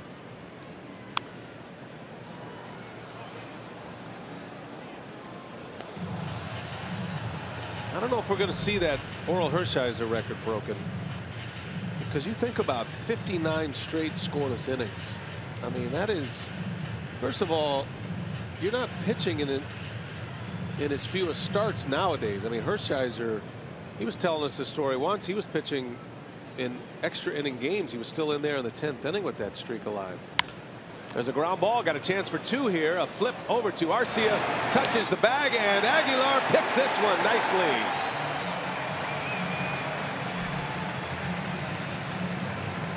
Arcia with a low throw, but Aguilar picked that one. That was Perez who started this 5-6-3 double play. And that's beautiful. That's a beauty. I mean, these guys practice this stuff before the game during batting practice. Look at the flip. Arcia makes sure he touches the bag, and that nice pick by Jesus Aguilar. It's not easy play. It's not an easy throw for Arcia, and it's not an easy pick for Aguilar, that in between hop. That is the second 5-6-3 double play that we have had, with the shift on. The Brewers moving Perez over into that spot. Taylor sends one into left center. That's going to get down. Broxton able to cut it off. Taylor on his way to second. And he's in with a double. It's a 2-out double. Double play is looming large now. Nationals threatening here with 2 outs. Pitcher spot coming up, and Baker's already gone to his bench. Yeah, right off the end of the bat, it was a cutter by Davies. But Taylor able to get enough of it, muscles it out there into center field, and Taylor in scoring position. Going to signal the end of the night for Gio Gonzalez. Baker goes to his bench. Wilmer Defoe will pinch hit for Washington. Utility man got the start at second base yesterday in their win over Miami. He homered against the Brewers earlier this year in D.C. Davies misses inside. Final numbers on Gonzalez: 6 innings, 8 hits, 5 runs all earned, walked 3, struck out 7. On the hook for the loss. Changeup had him out in front, swing and a miss. 1-1 the count on the pinch hitter Defoe.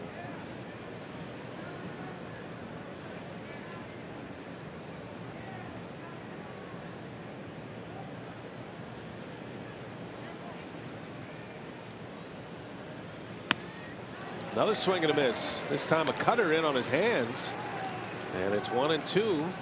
That's been his pitch tonight, partner. Yeah. Really hasn't done much with a 2-seamer. Not much of a pinch hitter as Defoe, but he's been swinging the bat pretty well, hitting .291, almost 300 at bats. Choking up on the bat, standing in there close, and he fouls that one off. Look at Davies put that right on the inside corner. Yeah, right where Vogt wanted it. There's a very small needle to thread right there for Davies when you consider how Defoe stands right over the plate, leaning out over the inside corner. Not a lot of room in there. He's got great command. 1-2 pitch. Curveball got him. A little change of pace with the hook, and Davies keeps it going. He is through 7, only 2 runs in. 5-2 Brewers. Another double play for the Brewers in this one. And a sweet pick by Aguilar. Big man with the sweet hands.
Baseball on Fox Sports Wisconsin is brought to you by the Wisconsin Lottery, reminding you to please play responsibly.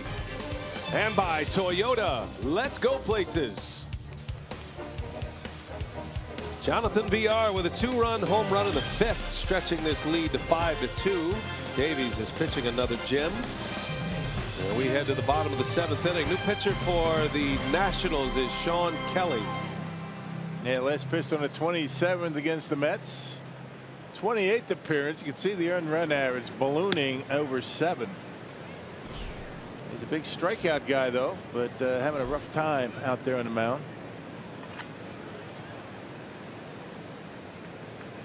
Jonathan VR has got the bat going once again. Brewers have been very patient with him all season. Villar's been playing that hunch. He's in tonight's AARP Getting to Know player profile. Last 13 games, he has 18 hits, .419 average. 3 of those are homers, and 7 runs batted in. He's actually 6 for his last 10 with home runs in back-to-back games.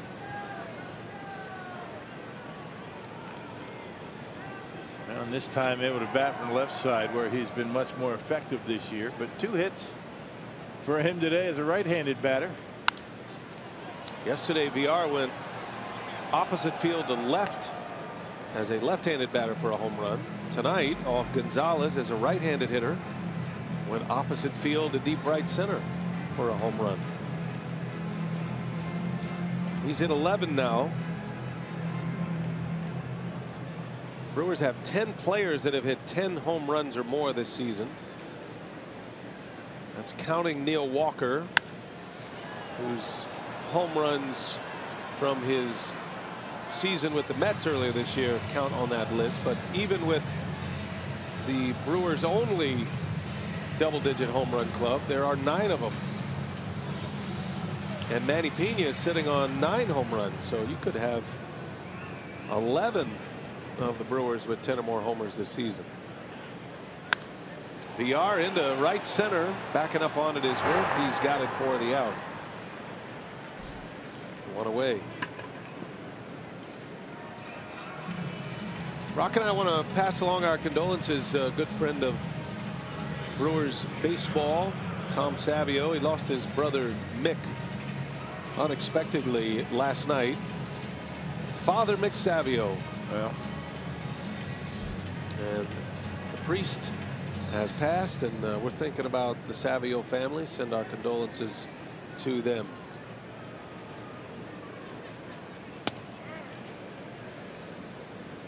Perez takes a strike.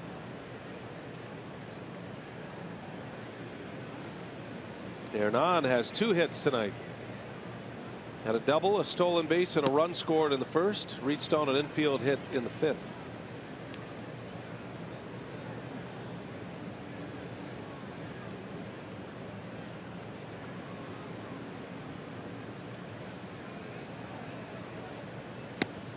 And a wave and a miss. Big bender from the right-hander. pretty good pitch. I mean, he's got that fastball working for him. That slurve, kind of a big breaking slider. You know, 80, 81 miles an hour. Popped him up. That's Zimmerman over there in the grass. 2nd out of the inning. Let's check the home run leaderboard now for the Brewers, courtesy of Powerball. Thames still leads away with 28. He'll probably be back in the lineup tomorrow. And Travis Shaw trying to fight his way back in the lineup after some beat up legs on a few foul balls off of those legs. Gets a day of rest today again. Santana hit number 22 yesterday. Well, you don't mind giving those guys days off when you have replacements that can get the job done, like Perez, Aguilar today. Both of them have played a big part in today's game.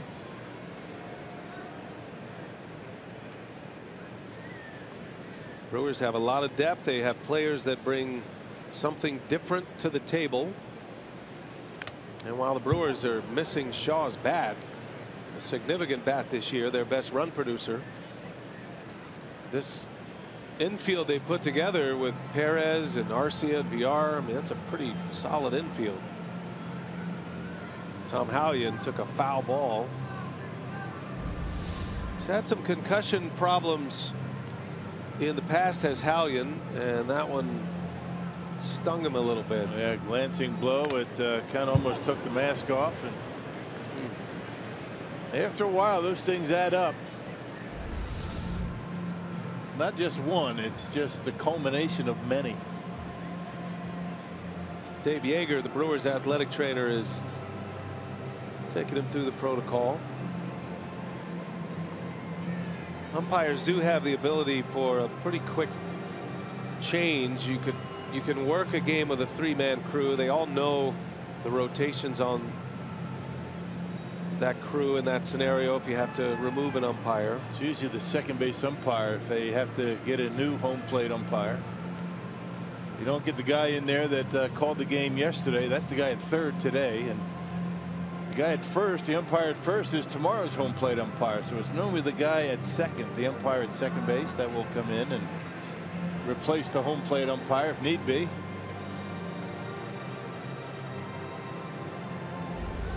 That's a tight-knit group, those umpires. They travel together, four-man crew, and they hear it all together, and they suffer together, and wanting to make sure that he's all right. Looks like he's going to stay in the game, and we'll keep an eye on him back there as well.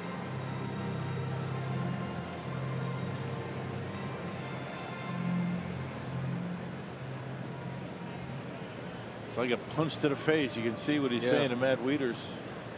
And keep in mind, you know, Tom Hallion's not 30 years old like, you know, a catcher, you know, 25, 30 years old. He's been around a while, and those things add up. He's at least 32. You get a little older, those things, you can't shake those off as well. Here's Braun with a base hit. So Braun, with hits in back-to-back games, has extended his home hitting streak now with a base hit to right. Ryan Braun has now hit safely in each of his last 13 games at Miller Park. Fastball away, and the unique ability to get on top of that pitch and line it hard into right field. Worth playing deep like he does to everybody, but particularly deep against Braun, not able to get there. Two-out base runner. Here comes Santana.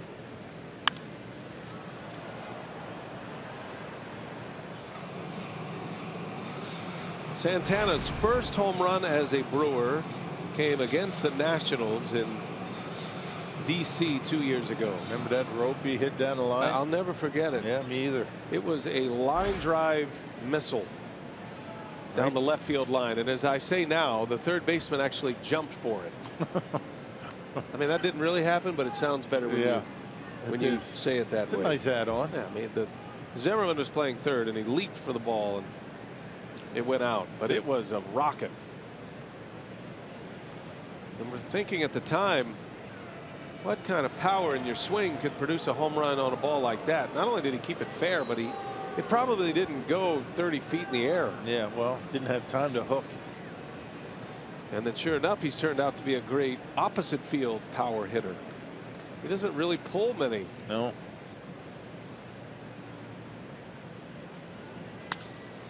In the air, right center. And Taylor will settle under it for the out. And the side is retired. Through 7 at Miller Park. The Brewers lead 5-2. We go to the 8th.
The 8th, Milwaukee holding on to a 5-2 lead, and in the wake of the devastation caused by Hurricane Harvey, the Milwaukee Brewers, the Brewers' Wives, and Brewers Community Foundation are joining forces with Major League Baseball and the American Red Cross to deliver swift support. So all proceeds from this weekend's 50-50 raffle sales at Miller Park as well as the proceeds from the Brewers' Wife Mystery Bag event on Saturday, will be donated to the Hurricane Harvey Relief Fund. And in addition to that, Jimmy Nelson has autographed a bowling ball, and it's signed by the bullpen, so that will be auctioned off at brewers.com, with the proceeds again going to the American Red Cross. So you can go to youcaring.com/MLB supports to make a donation and check out any of those causes. And Jimmy and Melissa, his wife Melissa, live in the Houston area in the off season, so certainly there's a personal connection there. And just in general, the Brewers and the Brewers' wives backing all of the great relief efforts for Hurricane Harvey. All right, Sophia, thanks for that. Here we go to the 8th inning, and it'll be the Brewers setup man, Anthony Swarzak, on the pitch. Top of the order coming up for Washington. Yeah, we saw him 2/3 of an inning yesterday against the Cardinals, give up a home run. That was a Tommy Pham. And here he is in the 8th, 56th appearance, at .237 earned run average for Swarzak. He's got the top of the Nationals order coming up. The very disruptive Trey Turner, who has 2 hits tonight.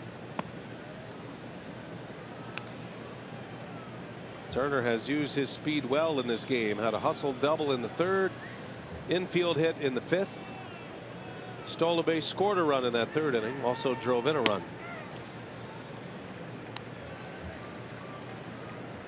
Nationals are glad to get this guy back, Trey Turner. It's a big part of what they do. They're hoping to get Bryce Harper back as well. That is a little more tenuous.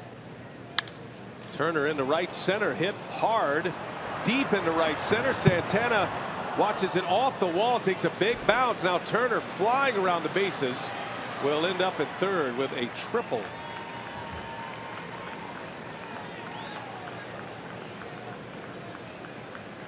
They gave that one a ride to the opposite field. It was a fastball. A couple of sliders. Swarzak gave him to start the at-bat. Tried to slip a fastball by him, and Turner hit this one hard, high off the wall. Didn't miss a home run by much.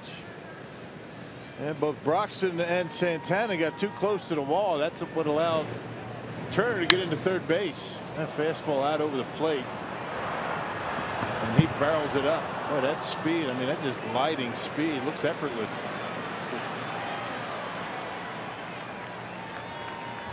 It's a leadoff triple against Swarzak. That'll bring up Jason Worth. Brewers put a shift on for Worth, and a swing and a miss. Chased a slider. Brewers with the infield back on the left side. You got Aguilar even with the bag, but swung way around toward the hole. Conceding the run on anything hit to the left side of the infield. Worth had an RBI and a ground out in the 3rd. Drove in Turner, who was at 3rd.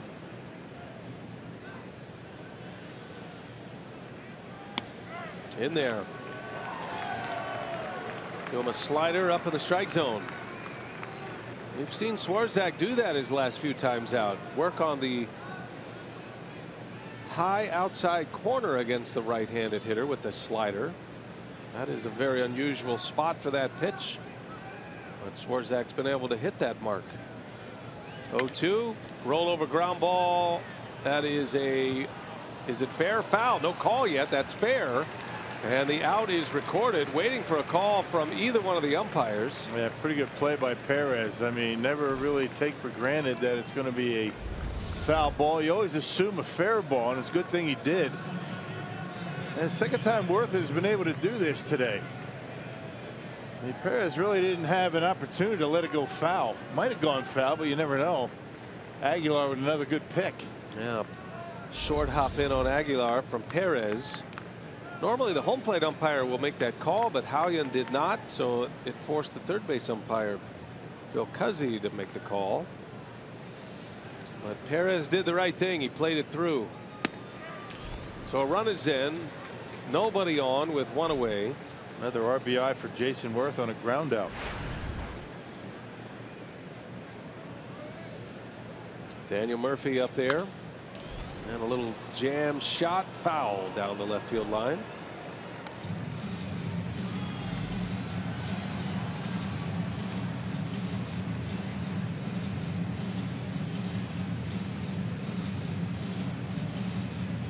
Zach Davies struck out Daniel Murphy his last time up. 4th toughest to fan in baseball, and he is having another great year with the Nationals.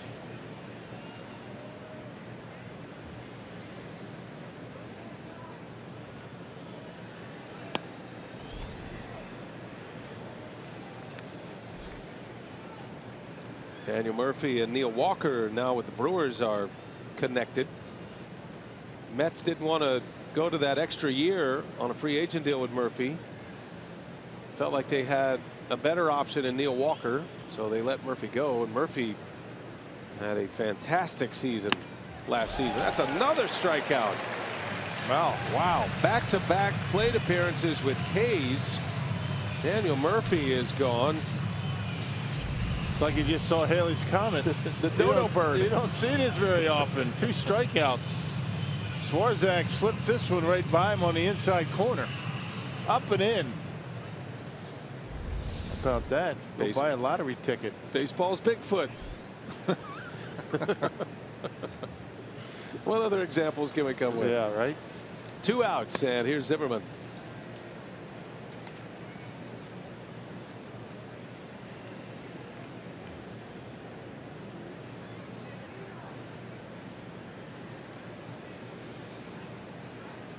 Two-run game. Brewers have a 5-3 lead, playing the 8th. And Zimmerman, defensive swing on a breaking ball from Swarzak, the slider. 1 ball, 1 strike. He got a real good slider today. And a good pitch for him, and he made a mistake with the fastball to Turner, but that's been it.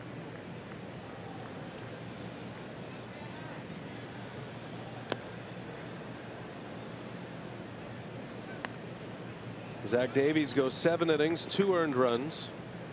Swarzak working the 8th. Trying to turn it over to Knebel with at least a 2-run lead.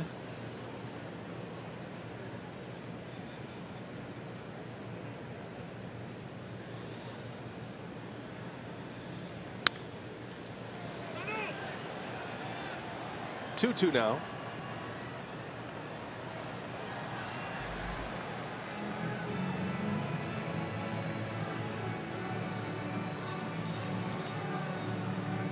Looking ahead to the Brewers' 8th inning, they'll have Aguilar, Broxton, and Vogt scheduled to hit.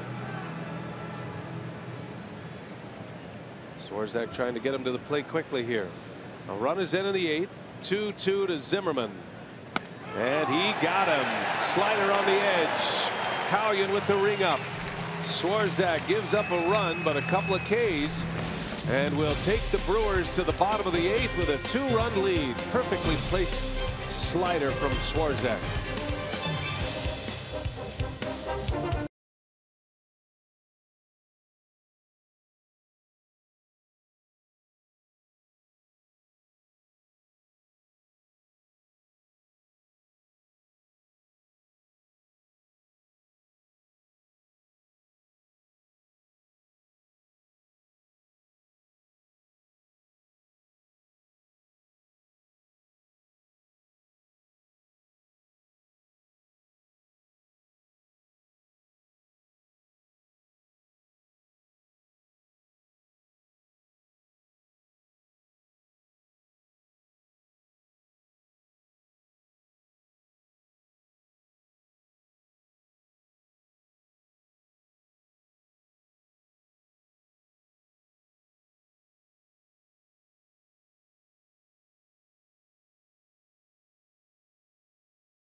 On Fox Sports Wisconsin is brought to you by Miller Lite, the original light beer.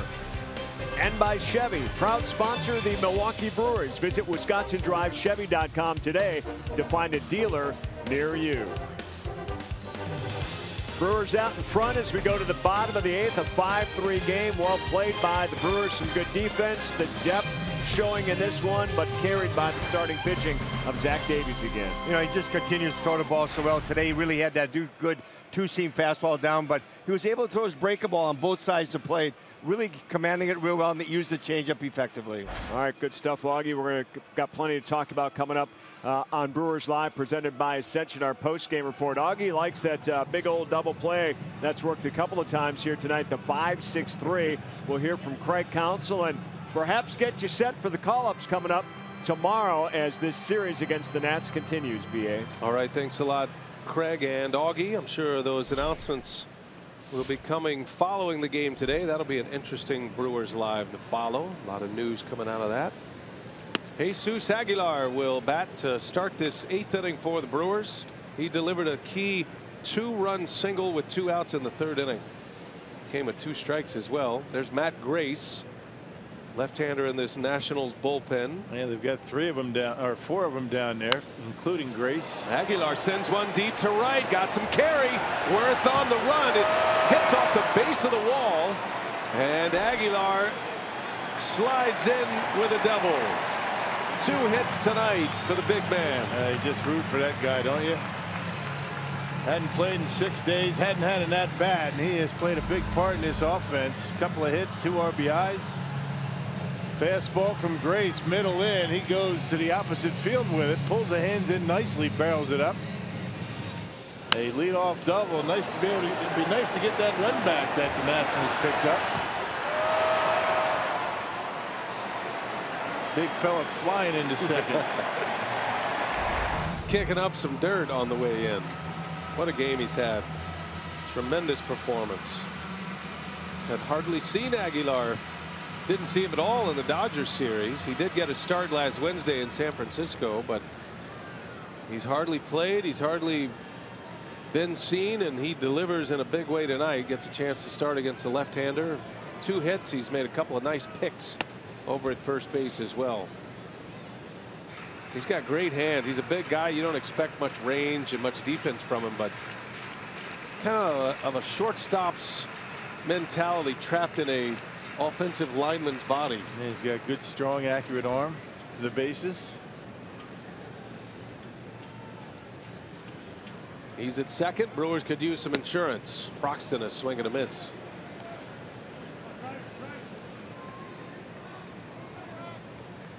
Aguilar had that 2 RBI single in the 3rd that put the Brewers on top. Helped them regain the lead in the 3rd after they had fallen behind in the top of the 3rd inning.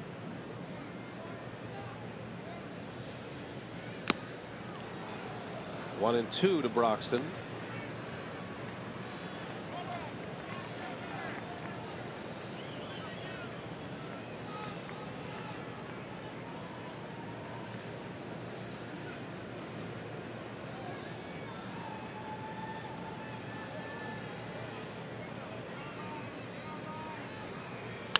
Broxton into right center.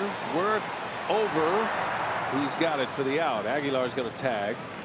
And he'll end up at third base. Broxton makes the out, but advances the runner. Runner at third with 1 away for Vogt. Gives us time to check in with Sophia.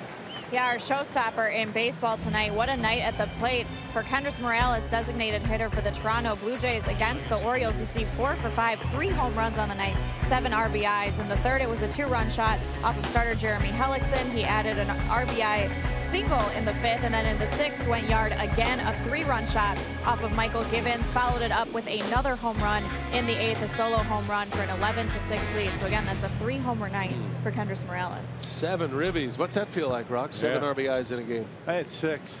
I know you're trying to get on, but I had 6. I'm not getting on you at all. Yep. I know you had 6. I had 6. Teeing you up.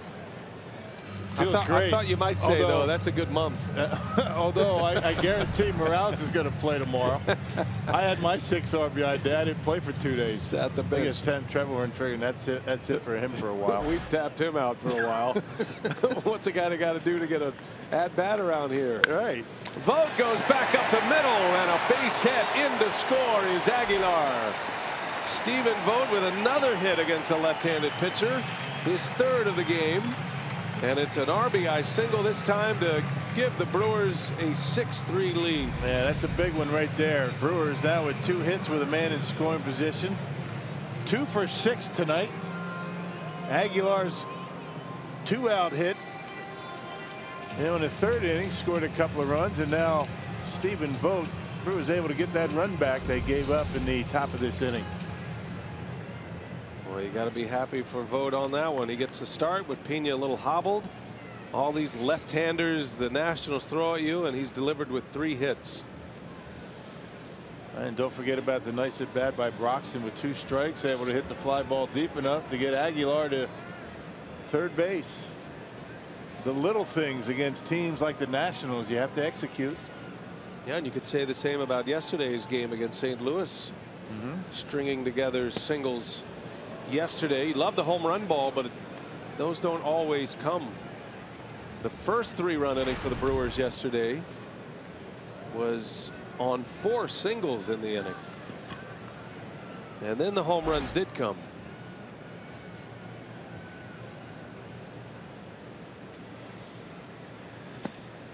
Arcia takes a ball low.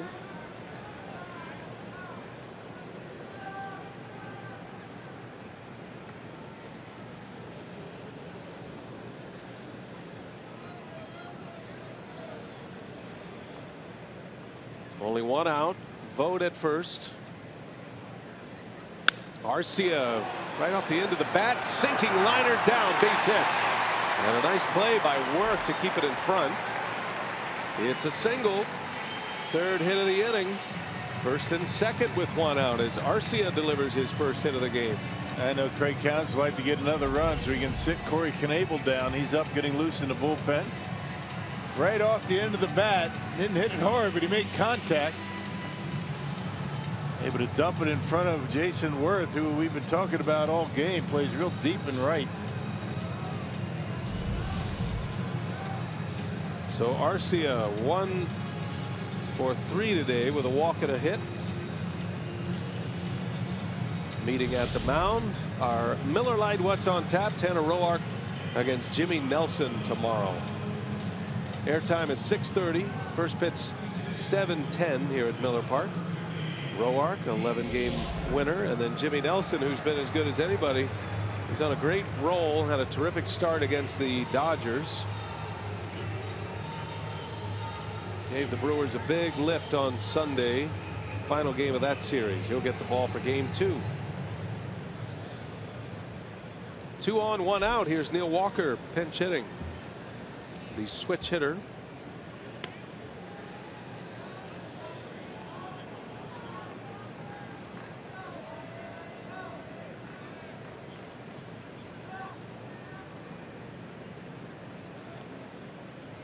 Walker, as a right-handed batter with the Brewers, is 3 for 4.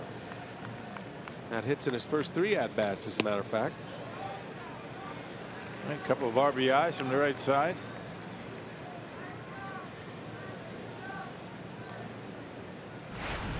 This 9 spot in the order has been productive. Davies was on twice and scored twice. Had a single and a walk. Walker trying to keep that trend alive. That's a strike. Outside corner strike makes it 2-1.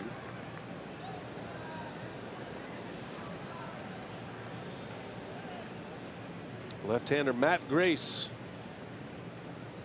Big ground ball pitcher.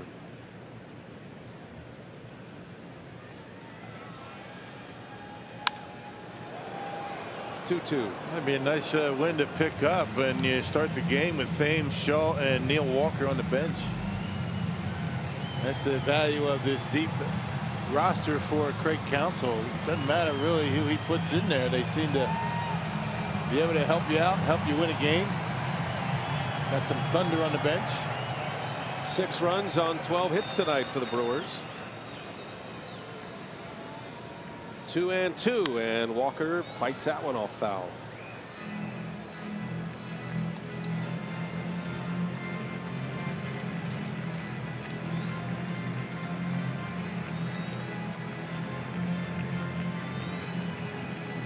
Multi-hit games from Perez, Aguilar, and VR tonight. Each player 2 for 4 in this game. Aguilar's had the most impactful game with his key hit in the 3rd inning.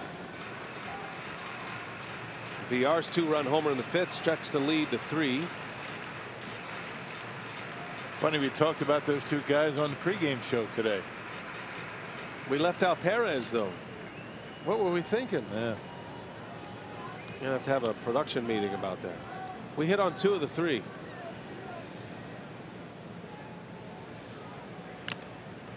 Foul ball off of Wieters. That one bit him.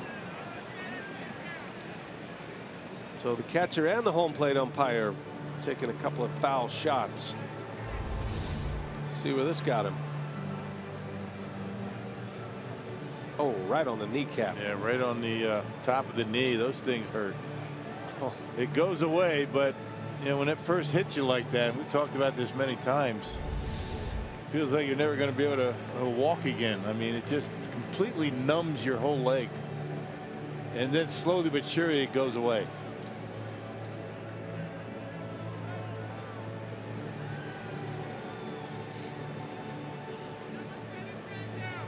Well, he's smiling. That's a good sign.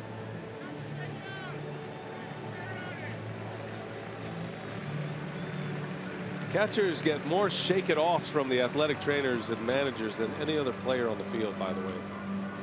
You're good, right? You're fine. Shake it off. I didn't tell you to get back there. Who in their right mind would want to catch anyway? You signed up for this. Shake it off. He's a good one. Matt Wieters. That was a big pickup for Washington. Yeah. 1st and 2nd. Good battle here. 3-2 to Walker in the air right field. Hit hard. Worth is going back. He's at the track. He makes the catch. And the runners have to retreat. Good catch by Worth, who was playing deep. Yeah, didn't have far to go, but that ball just kept carrying as it got out to the wall and right. You know, Walker giving it a pretty good swing, a pitch up and away. And Worth about midway on that warning track, able to haul it in. Never took his eye off of it. Looks like it was just a touch toward the label for Walker. Just barely missed the sweet spot. Otherwise, that would probably jump out of here. But a good play by Worth for the 2nd out. Back to the top of the order now, and VR, who will turn around, hit right-handed again. Hit his 2-run home run in the 5th right-handed. Off Gio Gonzalez.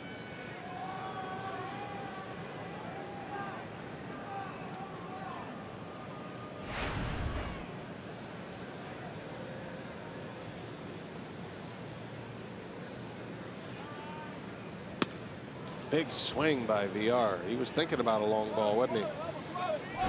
5th inning. 1-run game. That's a curveball. You know, up and away, goes right with it. That's a big one. Made it a 3-run game. Home run number 11. And 2 hits tonight. That's a hot grounder up the middle. Nice play. Murphy throw to first off the bag. VR is safe. The inning continues. That'll be a base hit. That'd be another hit for VR, his 3rd. And the 4th hit of the inning. And check it out. You had Murphy shaded up the middle. He got there, and we've been talking about his throwing arm. It's not all that great. Got something on it, but pulling Zimmerman off the bag. I thought he might have had a better chance at an out at second base than first, but he took the shot at first. And Zimmerman has to come off the bag. And if Zimmerman comes off the bag early, catches it, maybe does a sweep tag. I mean, it's all hindsight, but looked Now, he might have had a play at second base. The tougher throw was the first. Dusty Baker wants the umpires to check this. So they will look at it. Let's see here. In the glove, foot off the base.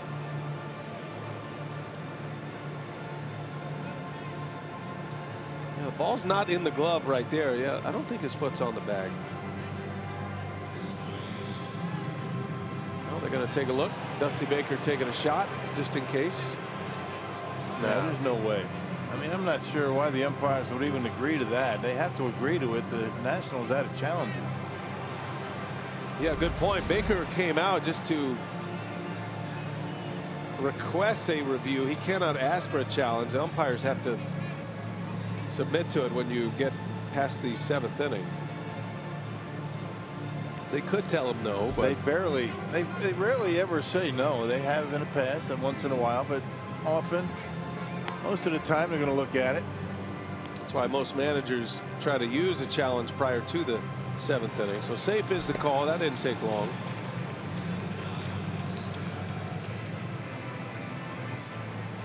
And so VR is on with his 3rd hit. And maybe use it as an opportunity to give your pitcher out there who's scuffling this inning a little bit of a breather. Hernan Perez now. He has 2 hits in the game. He can bust this one open right now. Knebel has stopped throwing for the time being. He's ready to come in if the score stays as is. Perez on the ground. Murphy's there. And that will retire the side. Brewers do get a run, though. They push it to a 3-run lead as we go to the 9th. That means it is a save opportunity for Corey Knebel. He's coming on.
Baseball this evening on Fox Sports Wisconsin is presented by Potawatomi Hotel and Casino.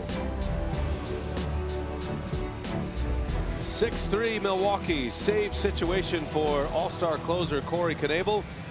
Notched his 30th last night with thanks to Keon Broxton's great catch, and now Knebel out there with a 3-run lead to work with. Rock, a rare 3-run save opportunity for him. And most of his saves, or a lot of them, have come with just 1-run leads. Has converted each of his last 14 save opportunities and has not allowed a run over his last 17 appearances. That was helped yesterday by Keon Broxton's catch. Knebel is 8 for 8 in save opportunities with a 3-run lead. He is among league leaders, and he does lead the National League in percentage of saves that have come in 1-run games. Only Cody Allen of the Indians has a higher percentage of saves with 1 run to work with. So that's how it breaks down. 1-run games, he's 13 of 18. And he is perfect with more than a run, 2, 3, and 4-run saves. Ground ball, a couple of hops to Arcia. Good strong throw to get Lind, and 1 away.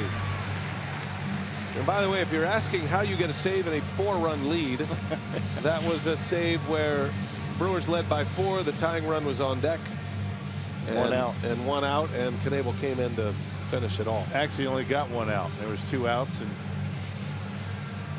he was able to pick up a save, and a rare 4-run lead save for any closer.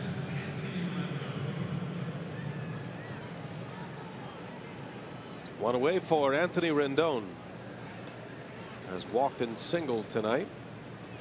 Don't forget Brewers Live coming up. Craig Kashaw, Jerry Augustine will break it down. Sophia is in the clubhouse. She'll get post-game sound. She'll have an interview after the game if the Brewers hang on to win this one. And I'm guessing there's going to be some news on call-ups. The roster is expanding tomorrow. Those players, if they're not here already, they are on their way. So we'll hope for news on all that. Brewers Live next, as soon as we're done here. 2 outs away from it for Knebel. Zach Davies was terrific tonight. Again. Yeah, again is right. 7 innings, 2 earned runs. Rendon pops it up. This will stay playable. Long run over for VR. He'll make the call and the catch in foul territory. He was way over on the shift. He had a long way to go for that. But he hauls it in for the 2nd out. And you got 2 guys out there that want to catch everything in the air. Easier play for VR, had a better angle on it. That's a tough play for Aguilar going straight back. VR was right behind second base. Look how far he goes to get it. Much easier angle. 2 quick outs. VR's had a terrific night. A crowd just shy of 30,000 tonight. And the Brewers hoping to give them back-to-back wins here at Miller Park. Matt Wieters takes a ball. The Cubs lead the Braves in the 9th inning 6-2. Cubs are hot. They're going to 13 games over, barring a Braves comeback. Brewers trying to keep pace. Hammered into right center field. Santana right there.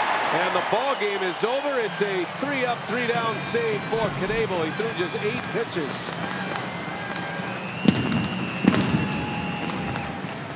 The Brewers beat the Nationals 6-3. Davies goes to 16-7. Joins Zach Greinke at the top of the Major League wins leaderboard. First loss for Gio Gonzalez since July 19. Gonzalez drops to 13-6. Knebel save number 31. Good win for the Brew Crew tonight. Time for Brewers Live. Let's send it over to Craig Kashaw and Jerry Augustine. Craig. Okay, BA, looking forward to it for sure. Another win for Milwaukee as they keep pace in the postseason race. We'll update you on that. Hear from Craig Counsell and get you set for Game 2 coming up on Friday night here at Miller Park. Brewers Live is next.